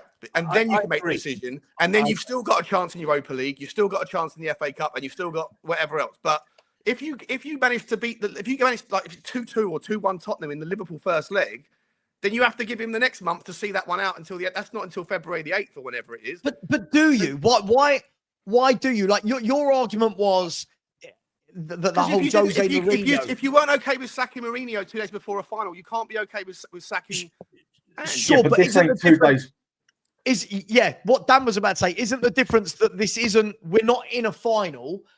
A final is still a few months away. He hasn't failed, is he? Because we were never going to win the league, and if you're in the semi-final of the cup. The cup was only the realistic chance of success this season anyway, and he's done everything that he can to get us to where we are. So I think Sean's when you know you've got Liverpool in the next round, and the way they just tore us a new one, like walk like John Wayne off the pitch, basically. And I think they're just going to put on a youth team against us at our own ground, and we might even win that 1-0, 2-1, 3-2, whatever. I feel when we go to Anfield, we are going to get absolutely smashed. Listen, the best manager in now, it's not going to happen. It's highly unlikely. And I do agree. That's the thing with a cup. In a one-off, anything can happen. But this isn't a one-off. This is 2 legs. And just to add to I don't think we got a chance. A better manager, bring him in. I still think he'd be screwed against Liverpool over 2 legs, personally. I hear what Sean's saying, and he has a valid point of what he's saying. But on the flip side of that, you know, I don't think the guy actually deserves it the way the stuff he said to us. But what I will not accept that if someone else comes in right now, it would be a massive rebuild all over again. I don't believe that. No, I don't believe that. I believe that if you brought in the right coach that suits the players that we have right now, this isn't like it's going to take 18 months before we're back to where we are again and before anyone could possibly do it because the players are so horrendous. I actually don't believe that personally. I believe that what Ange had to do was more of a rebuild. I accept that, getting rid of the Dyers and all the deadwood that was lurking around the club that he wanted gone. They're all gone, the Llorises and all the rest of them. But I don't believe that to be the case. And I think... Is it fair, Johnny? Is it fair to sack him? Yes. I don't really care about fair. I think It's dog eat dog world. Based on league form, he should be Based sacked. on Right? league form, sure. Hang on, I- hang on, based on European form as well. I was going to say, Sean. Can we stop pretending he's done well in any of the competitions? So I was just making a point purely based on league form, right? We brought the stats, right? In like last, what was it, 40 games? We are 16th in the league, right? Yeah, it's terrible. Last 40 games. It's honestly baffling how bad we are in the league, right? And I understand we are not going to win the league, right? But our priority as a club, which is rebuilding, however you want to call it, right, should be to get into Europe, right? European Cup or Champions League, whatever. Right? It's not just the form, though. You got to look at the injury. You can't just sit there and go, well, like there's nothing else at play here apart from his tactics. The injuries are horrendous. That's why I mentioned 40 games, right? That's why I mentioned 40 games. So without the injuries, is the loss ratio with and without the injuries the same? When people are saying, "Oh, we've got players out injured," they're making it sound like when we had Romero, Van der Ven, Bentancur, whatever, against Crystal Palace, Ipswich, Newcastle. Look at all the back end of last year. All these players were available. The form hasn't changed. The form hasn't changed. We've not been good for a very, very, very long time. The injury excuse for me, as I've said, the injury excuse, first and foremost, I don't buy that any club should ever bank on having their best 11 available. That's not what football is nowadays, right? At the end of the day, he's caused a lot of these injuries himself by excessive overplaying players when he could have, like, look at today. Udogie came out, Serge Reguilon went in. Serge Reguilon's been at the club all year and he's not used him. Jed Spencer's been at the club all year, only started using him in the last couple of weeks. He's had the opportunity, Sean. For me, I don't disagree. I'm playing devil's advocate. I'm playing devil's advocate with the notion. Sure, I get it. If I could finish my point, right? Sorry, that's on the truth. Sorry, no, go.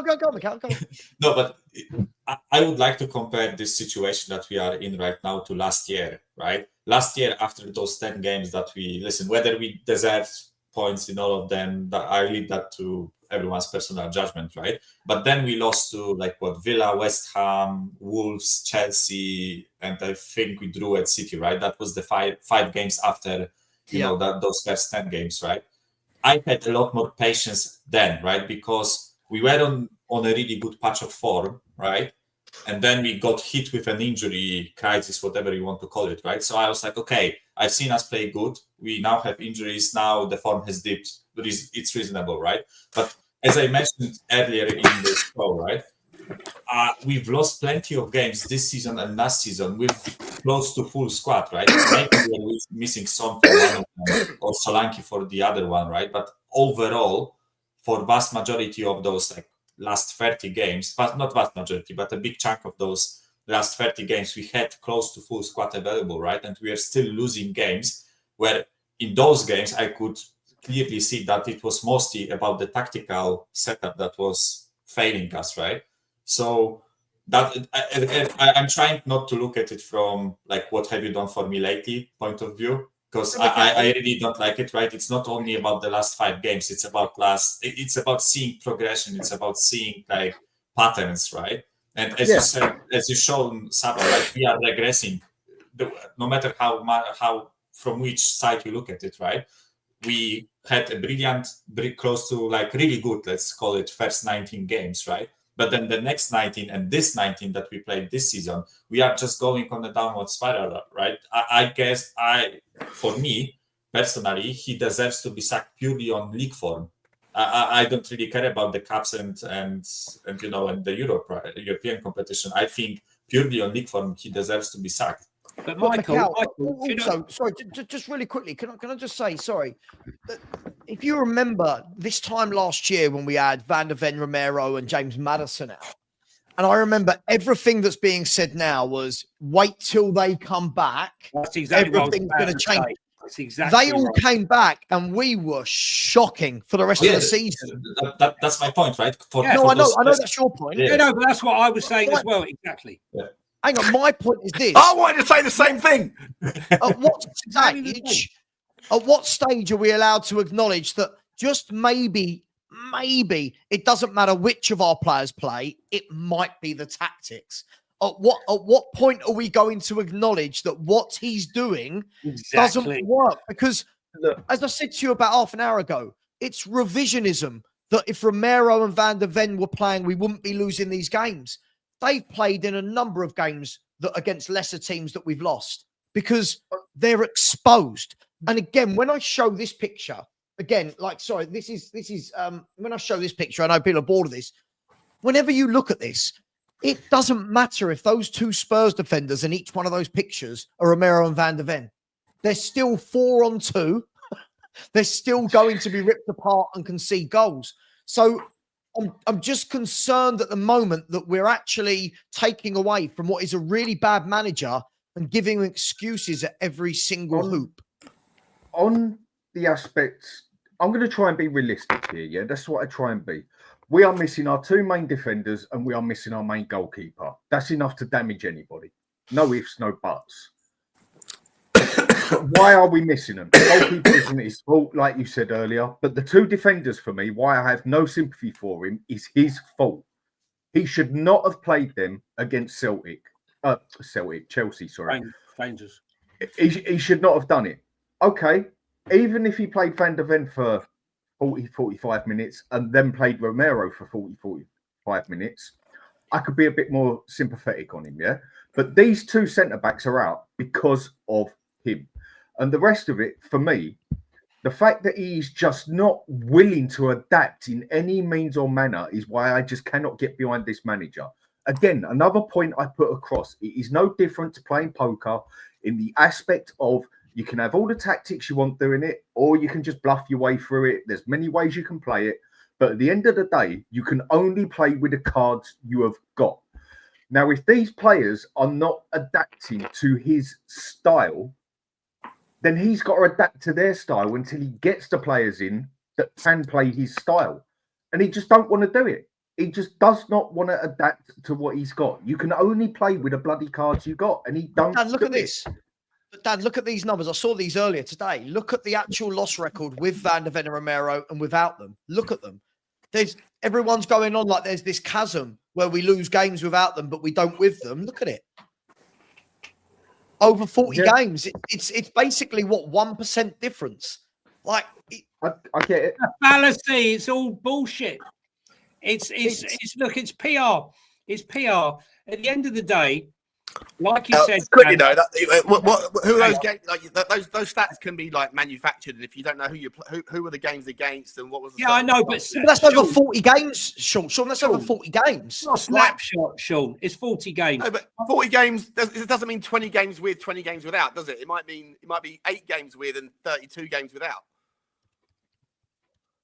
Yeah, sure. I get it, but the thing is, when you look at the losses we've had this season, right? We've had 9 losses. I'm not picking the argument apart. I'm just saying. No, I know. Is statistics, right? So I just feel like when we went to Palace and lost, we had a full strength team. When we lost to Ipswich at home, I think we were just missing. I think it was Van der Ven at the time. When we went to Newcastle, we had a full strength team. When we played at home to Arsenal, we had a full strength team. No excuses. It's just excuses. They're clutching at straws for excuses. Savva, you hit the nail on the head, right? I was a victim of the bullshit last year after the Chelsea game. I'm seeing my mates, the Chelsea fans. Don't you wait? You wait to see when we get our players back. We'll have our players back. Our manager of the month, he was manager of the month for 3 months. Unbelievable. You wait and see when we get all our players back. And then what happened? The players came back and he just got worse and worse and worse. And as I say to Sean, all I look for over 18 months is the signs of progression. What we have is regression. Regression visually, regression statistically, regression with our injuries, the whole thing, the mood of our fans. It's regression. Some of the football though. Listen, I'm with you boys. I think I made myself clear in my opening. In isolation moments. I'm with you guys in the principle. I just like to contrarian at times, just for the sake Throw of a hand grenade, Sean. Throw you a know hand. that's what I do, right? I don't care. It is what it is. But some of the football today, in moments like that, when Solanke and Bentancur got in each other's way and fell over, right? It was hilarious. But that, I don't know if you guys saw it. Like someone recorded it next to me and showed me that. It's like I was like, can you show me the build up to that again? And he put it in slow No motion. communication. But the build up to that play as it got from It where was fantastic. It was good. Unbelievable. And there are moments where you sit there and go, when we click, the football is absolutely phenomenal in micro moments. But if you're going to get in each other's way at the end, you spoiled what could have been one of the greatest goals I've seen at Tottenham Hotspur Stadium this season. But ultimately, it doesn't amount to anything if no one's going to call my ball, you know. But I just think that there are things where you can sit there and say, like, it is worth those little moments at times. But if it's not going to materialize into points, you know, moments aren't going to win you anything, are they? Sean, football, the last time I checked, was over 90 minutes. 2 or 3 minutes in isolation is great, you know, for the highlight reels and the show reels. But at the end of the day, when we look back in history, there's only one thing they're interested in. I know. Spurs lost. Spurs lost. Spurs lost. Spurs lost. That's all history. No asterisks in life, only scoreboards, right? Correct. Look, I mean, Brian, let me bring you in here, mate. I mean, look, it is, you know, there are moments like Sean says where we do play some decent stuff, but it is half the problem that when you watch Tottenham, like I remember the first 2 minutes of this game today, we gave the ball away about 8 times in two. Like we can't stop giving the football away. It's like we're in an absolute hurry to do everything that we do. And isn't it that this manager hasn't ever adapted? And what I mean by that is other clubs have injuries. I know Spurs fans make out like we're the only football club in the world that has injuries. Every other club has injuries, but they find solutions, right? They adapt, they amend, they change system, they change formation. I use Fulham as an example. Fulham went to Chelsea at the weekend. The only game Chelsea had lost this year at home, I believe, was Man City. They went to Chelsea, changed from a back 4 to a back 3, and got a win. Isn't it the fact that our manager never tries anything different that is the issue? I have to say, I've been very quiet in that whole conversation that you just had. And I have to say, this news then that I just don't care really is working for me. I'm so placid. I could have sat here and just gone, I'm going to mention Levy in a minute and we'll see how much then I'll skyrocket. Then I'll skyrocket. Listen, I just what's getting to me as well, Savva, it's not even so much that it's after the matches when you hear the players of other teams going, we knew what Tottenham were going to do. Yeah. That it literally, it's like fingers down a chalkboard to me when you hear Elanga after Nottingham Forest. Blah, blah, blah. As the game, yeah, we knew what Tottenham were going to do, so we knew we had to bide our time and expose it. Sean's right. There was a couple of occasions where some of the football is like, wow, that is incredible football. But it gets us nothing. We could do it in the middle of the park. We could do it playing out from the back. As soon as we get towards the danger, right, that one with the Bentancur Kulusevski, which is the most Spursy thing you'll ever see in your life. That thing with that miscommunication, we just don't know what to do with it. These teams, Brian, the only thing more Spursy than that was the deliberate dummy from Timo Werner when he went to strike that ball as it flipped over. Oh yeah, mate, that was quality, mate. And Always you know what? Gets in Timo. No one thought you'd dummy the ball there, bro. Sean, I have to say to you, I'm happy you mentioned that because over the last few games, the highlight of the atmosphere of the Scotland Yard is when Timo comes on, and we just go on, Timo, like we're cheering him like a horse, like in a Grand National. That ball was Timo. Absolutely smack. It was on the half. It wasn't even the half volley. It just landed by his feet. And you're right. You're right. Entirely. It's bad, but like I said, Savva, it's just, you know what? Like I said, when you even hear, we as fans come on these shows and people in your chat talk about it, and we say the same thing. Then you've also got the people at Sky, TNT, or wherever you watched it from around the world. Well, they're saying the same thing. Then when you see social media, big accounts, or whatever, they're saying the same thing. And then when the players of the opposing team go, we get up for Tottenham, we knew what they were going to do, and they beat us. and they're saying it, and then our manager goes, "Yeah, I'm going to stick to what I'm doing." This is why, like I said, right now, I don't care. This is I am so relaxed. Like I said, when we come on to the other subject, I'm sure my blood pressure will go through the roof. I'll have a lot to say. Me and Sean will go toe to toe and discuss it. Sean's rubbing his hands already. I'm rubbing. Wait, what? On what topic? When we get to the leaving subject. Is that on today's agenda? Is it? Yeah, it's always on the agenda, mate. It's always. Someone's putting a super chat about it, so we're. Listen, I'm just fed up. I'm just fed up. Do you know what? Newcastle have now found a great bit of form, an incredible bit of form. Just in time. Hey, we talk about Newcastle. They had their injury crisis last year. They had and this year. And this year. What about Liverpool's injury crisis? They were doing so poor, and now I think they've won 3-0, 4-0, 4-0 with injuries and adapting because they got a manager this season. And I just don't understand how the manager, when every single person apart from him is seeing it, and I know players have said it to him as well, as in our own players have been like, "This is suicide." Like a class. Mr. Savva, me. Excuse me, Mr. Savva, me. If you look at today, a perfect example of that is, look, most weeks everybody knows against Tottenham, if you play that one diagonal ball in behind Porro, you're in on Tottenham, right? Yep. And if you watch, their manager, I thought, was brilliant today because what he did with his 2 substitutions in the last 15, 20 minutes, whenever it was, I don't know the exact minute, he put on, I can't think of his name for love nor money. He was rapid. Whoever the guy that he brought on was absolutely rapid. He put him on in behind Porro, and he just kept getting in behind. He kept getting in behind, and I thought this manager has the goal scorer. No. I can't. No. The goal scorer is the Scandinavian guy. He's not. No, it wasn't him. No, not him. He brought on Doyle. He brought on Doyle, and what was the other one he brought on?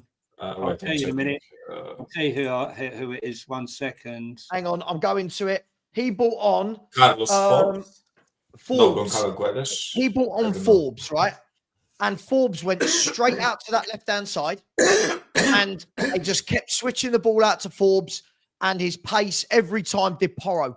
And again, that's a manager sitting on the sideline going, "Where are the opposition weak?" And everyone does this to us. Our manager never does this to any. He never. The substitutions are the same every week. It's the same player for the same player. It's the same tactic for the same tactic. That's all I want, Brian. They lost their 3 best players in the game. They lost Belgrave, they lost Cunha, and they lost Andre. The number 7 was causing us all sorts of problems. And the funny thing is, all the managers that come to play us wax lyrical, go, "Oh, I love Ange Postecoglou's style of play. It's a breath of fresh." Of course you do. You're going to tear it apart. Do you know what, guys? Just a quick one for you, right? So I finished my post-match video in the stadium, and then I walked through the goal line bar, and I got my camera out, and I thought, "Oh, screw it! I'm gonna see what happens." Don't mind. Oh, it could be awful. It could be. I could be shut down, whatever. And I literally just started walking with my camera out, and I was like, "Right, I'm gonna see what happens here. I'm gonna ask 3 questions. What do you think of the game? What do you think of Ange? And what do you think of Levy?" Right? And I went up to 15 different groups of people. A lot of people told me to go F myself and get out of the way and all that stuff, but it was all one take. There was no one picked at. It was all random people. You'll see it. It'll be out tomorrow morning. And I asked 15 different groups of people what their thoughts are on those 3 questions, and I did not hear a single person say he's Ange out, and I didn't hear a single person say that they're Levy out. They're too busy doing a conga line or hoops upside your head. Huh? Too busy doing a conga line or upside your head and dancing around the God, stadium. I swear, you'll see it tomorrow morning. It was all purely by random. I said, what do you think? Quick answers, bang, bang, bang. Go into some conversations. At best, you heard with the Ange review, it was, "I like him. I feel sorry for him. I want it to work, but he needs to change a little bit. But listen, I'm still backing him all the way." I said, "Oh, fair enough." And just out of curiosity, Daniel Levy. And at worst, I heard, "Are you trying to get an angle here? Like, is there an angle you want us to say something?" I was like, "No, not at all." They didn't even know who I was. They didn't know I had a YouTube channel. No one recognized me. It wasn't anything like that. And they just went, "No, I think Daniel Levy's done a really good job. and I think that he's. Do you know what they said, Sean? He's never going to do, the stuff that the old school days of the Sheikhs and that could. But it was just weird. I was expecting there to be, because I'm saying this hands down. None of you guys were there. From the minute 1 until the minute 90, if there was any noise from the Tottenham fans, and there wasn't much, but it was all the Kulusevski Leave It Out song. Yeah, can I just say quickly, right, that what I get told by people in the stand round by me is that us, Twitter people, are not a fair representation of the going fan. Yeah. You are a different crowd. This is what they tell me, right? So when you go on and on and on in your little crowd in your Twitter sphere, that isn't the everyday fan that goes to the game. So, and I thought, what a load of shit. But I put the camera away. Someone come up to me who previously told me to do that, and he said, he followed behind them, was listening. As I put the camera away, he went, "I thought you were on YouTube." I said, "I am," and he goes, "Oh, I thought you were going to be a Levy Outer." Fucking, I was like, if you did watch YouTube, I'm probably the least person that does that. But no, man, I'm just trying to find how people feel. But he told me because he presumed that I was Levy Out and he didn't want to hear it. And it's a massive dichotomy between what you see online and what you experience at the stadium when you talk to individuals. But then you go to the stadium, and to those that are Levy Out's credit, that song that you created, I think it's brilliant. Even I was singing it because I don't care about Levy either. And I think it's a brilliant song. But what you're saying, the song was sung all day long in the stadium, and then you go and speak to random people, and none of them feel as strongly as the community online. Because they won't do it individually, Sean. When they're collectively with thousands, they'll run their mouth and flap their guns. Sean, I said I've been giving you credit all week. That's that protest that went on. People like yourself that don't agree with or not, I went over to it. Still went over. Yeah, that's what I'm saying. People like yourself that don't feel the need to protest or want to protest or because of the ways that you think, they were going there to have a look and see what was there. But the very people that go to the game that do want change won't step over there because they all flap their gums, they all run their mouths. And what happens is people like myself that stand outside training grounds at 6 a.m. in the morning for 16 days, whether it's wrong or right, or do that every single home game, put our money where our mouth is, stand by what we say, we get the grief. But they'll sing it in a stadium because, it's a song and we'll sing it. When it comes to doing anything individually, no, I best not say anything. I've said to you guys. Just quick one, Sean. Just quick one on what you're saying. Sorry, buddy. Again, I can't argue it. I've got to make you right on that one because me and my wife, we went, went to see Fulham. Fulham. Yeah. And I've been to a few stadiums. And I've been to Spurs a couple of times. Used to work at White Hart Lane when I was about 19 on North Stand, just stewarding that. But I've been to a few stadiums. How much do you get paid? Sorry, quickly on that. How much do you get paid back in the day? Don't even ask me, mate. I don't even remember that far back. I'm 43 now. It must have been about £3.50 or something. I was only a steward. And with that, sitting there where we were, every stadium I've ever been to, even when I've been to Spurs games, you literally have to talk to the person next to you like that so they can hear you. I was literally talking to my wife like this, and she could hear everything, and I could hear everything she was saying. And the goals went in and that, and the people behind were just meh. They didn't give a shit. And I was sitting there, and I said to my wife, "What the fuck what is going on here?" I couldn't get my head around it. I mean, stadiums I've been to, like Sydney and down the park, I have never ever been to anything like that at Dortmund. That is a heart and passion. Yeah, the German system is different though. Like the German system is set up in a. It was dead. It was dead as doornails there. Even when the goals went in, you was like, "Yeah." Anyway, what's going on? Can we? Sorry, at Tottenham when I went to Fulham with my wife. Even when we scored, it was like, "Yeah, great." Yeah, anyway, I genuinely there was more life at the drink downstairs than there was at the bloody game. I think it's 100% a part of corporatocracy. It's what happens, right? When you smash, you go to Manchester United, it's the same thing, right? You're going to struggle to find 70,000 diehards that are also willing to be able to pay the money. listen, as much as people hate it and resent it, and they want, they go, back in the day, Tottenham Hotspur, that was our home, the White Hart Lane thing, and it was 32,000 or 36,700, whatever it was, and it was all hardcore.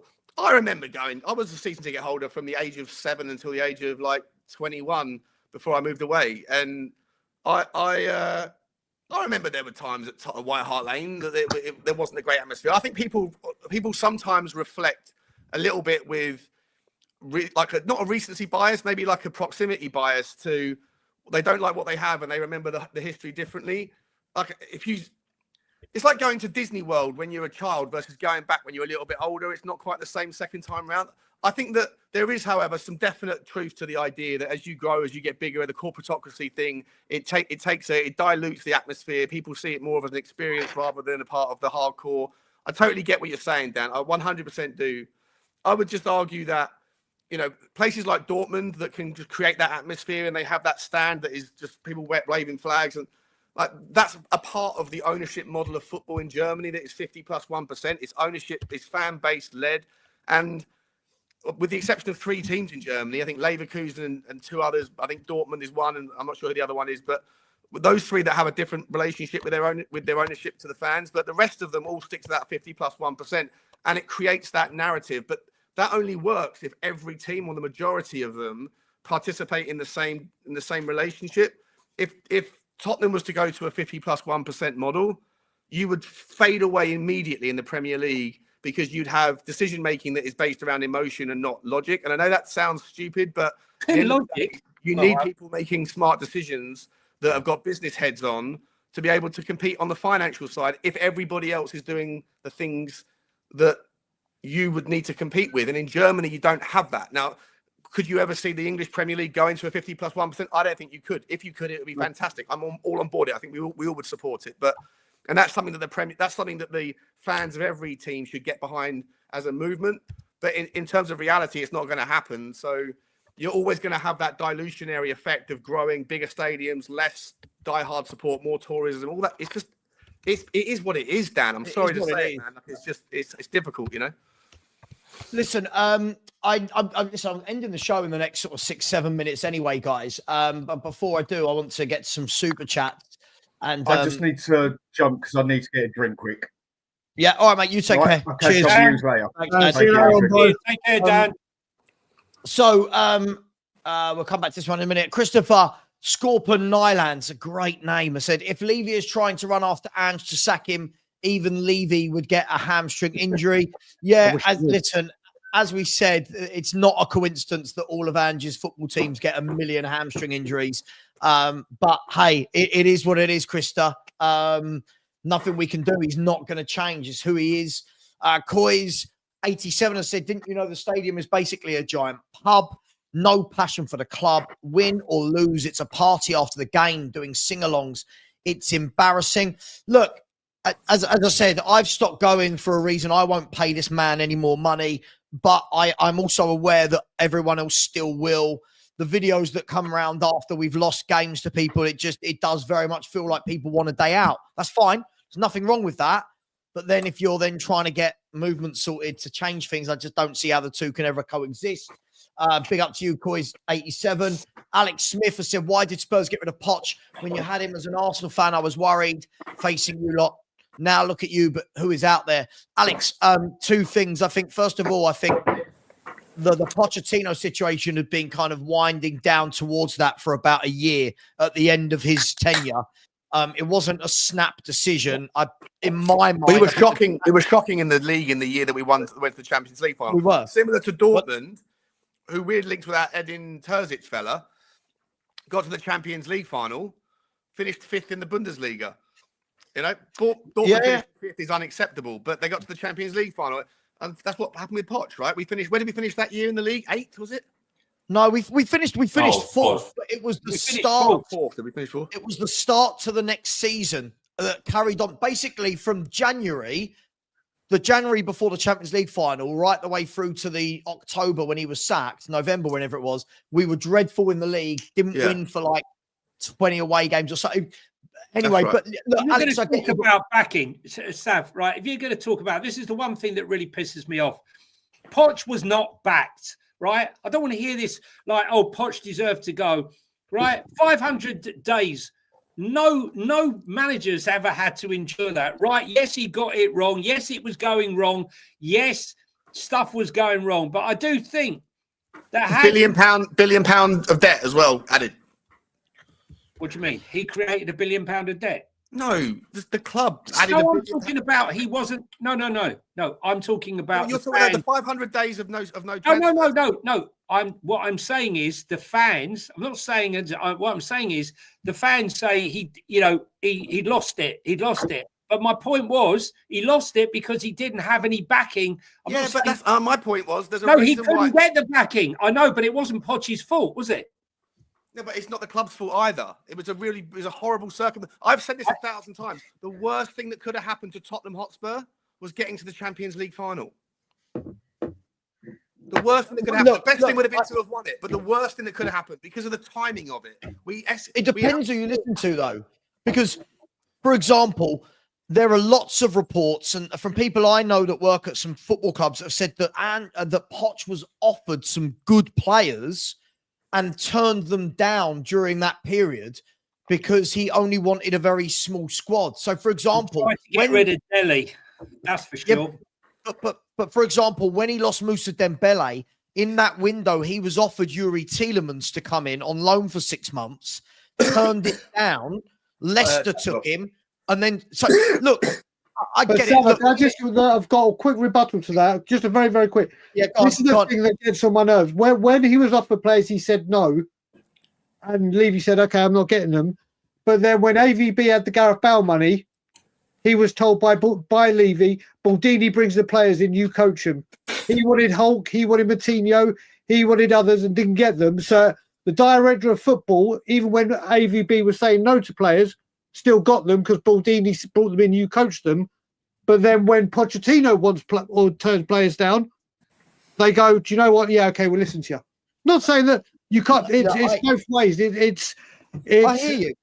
I get you. I know. I agree. By the way, I agree. I know you do. I know you do. I know you do. For me, I think the problem was Poch had been here a very long time, and it was coming to whether he was backed, whether he wasn't. I think it was slowly but surely for me coming to the end. Whether it was by hook or crook, it was coming to an end, and I think he didn't look as interested anymore. It's the same thing when people talk about Conte leaving.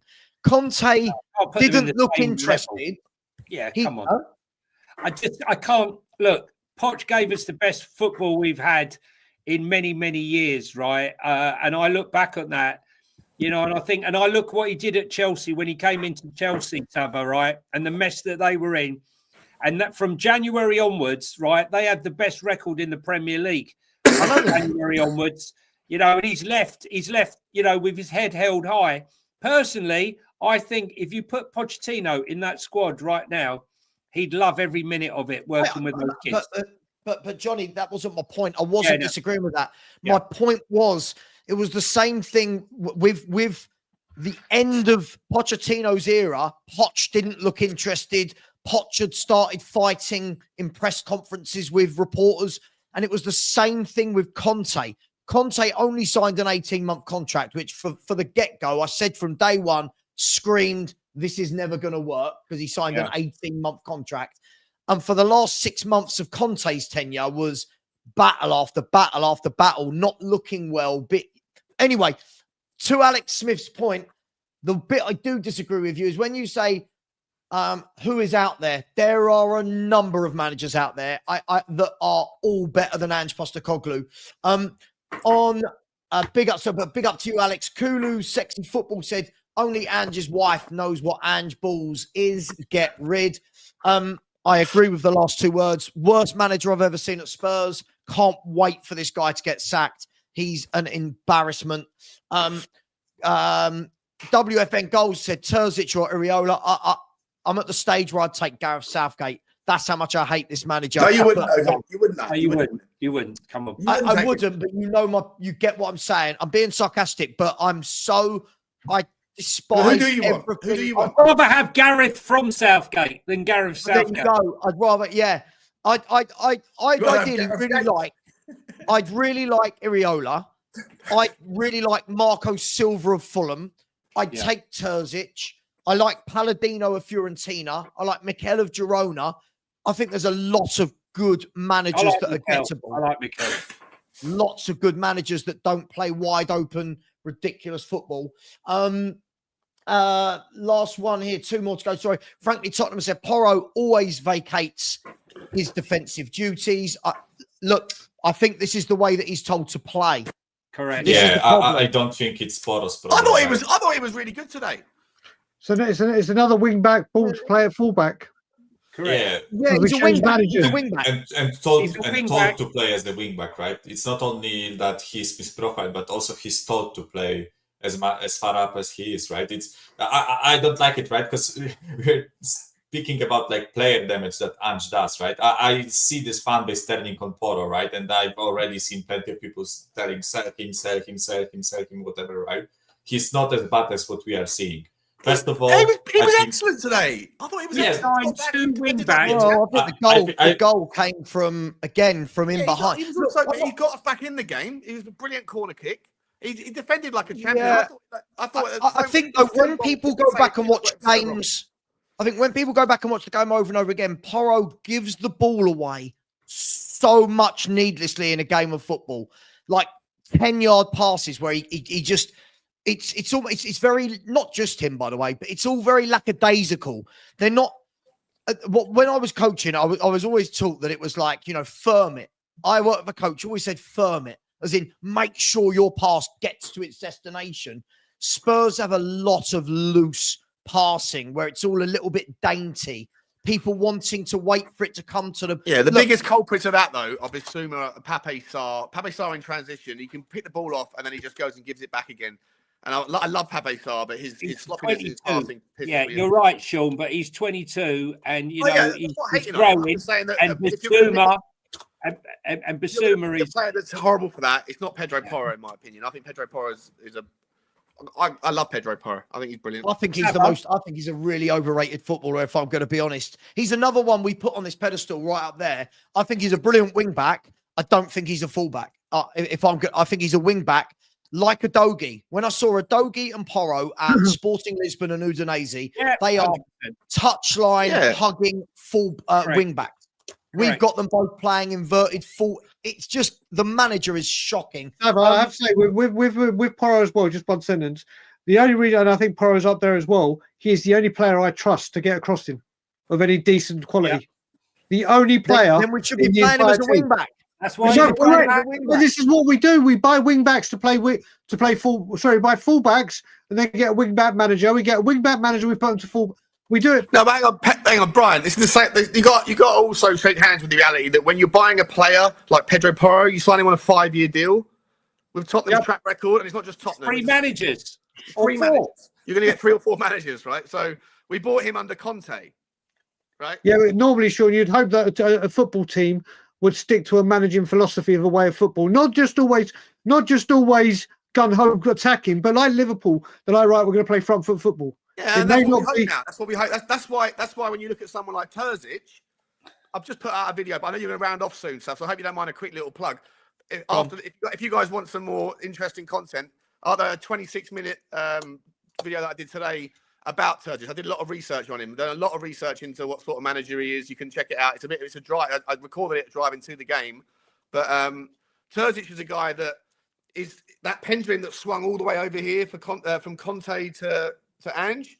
Terzic is like here, but he tweaks and adapts and is so proactive. It's like early days of Mourinho. He's like a tinker man who likes to change things during the game, before the game, halftime, after the game. You can see 5 or 6 different formations in the same 90 minutes with Terzic. If that's your thing, he might be the guy. It's my thing. That should be everyone's thing. That should be every football fan's thing, that we have managers that can do that. But guys, just quickly, I've got a couple more super chats, and I really do need to end.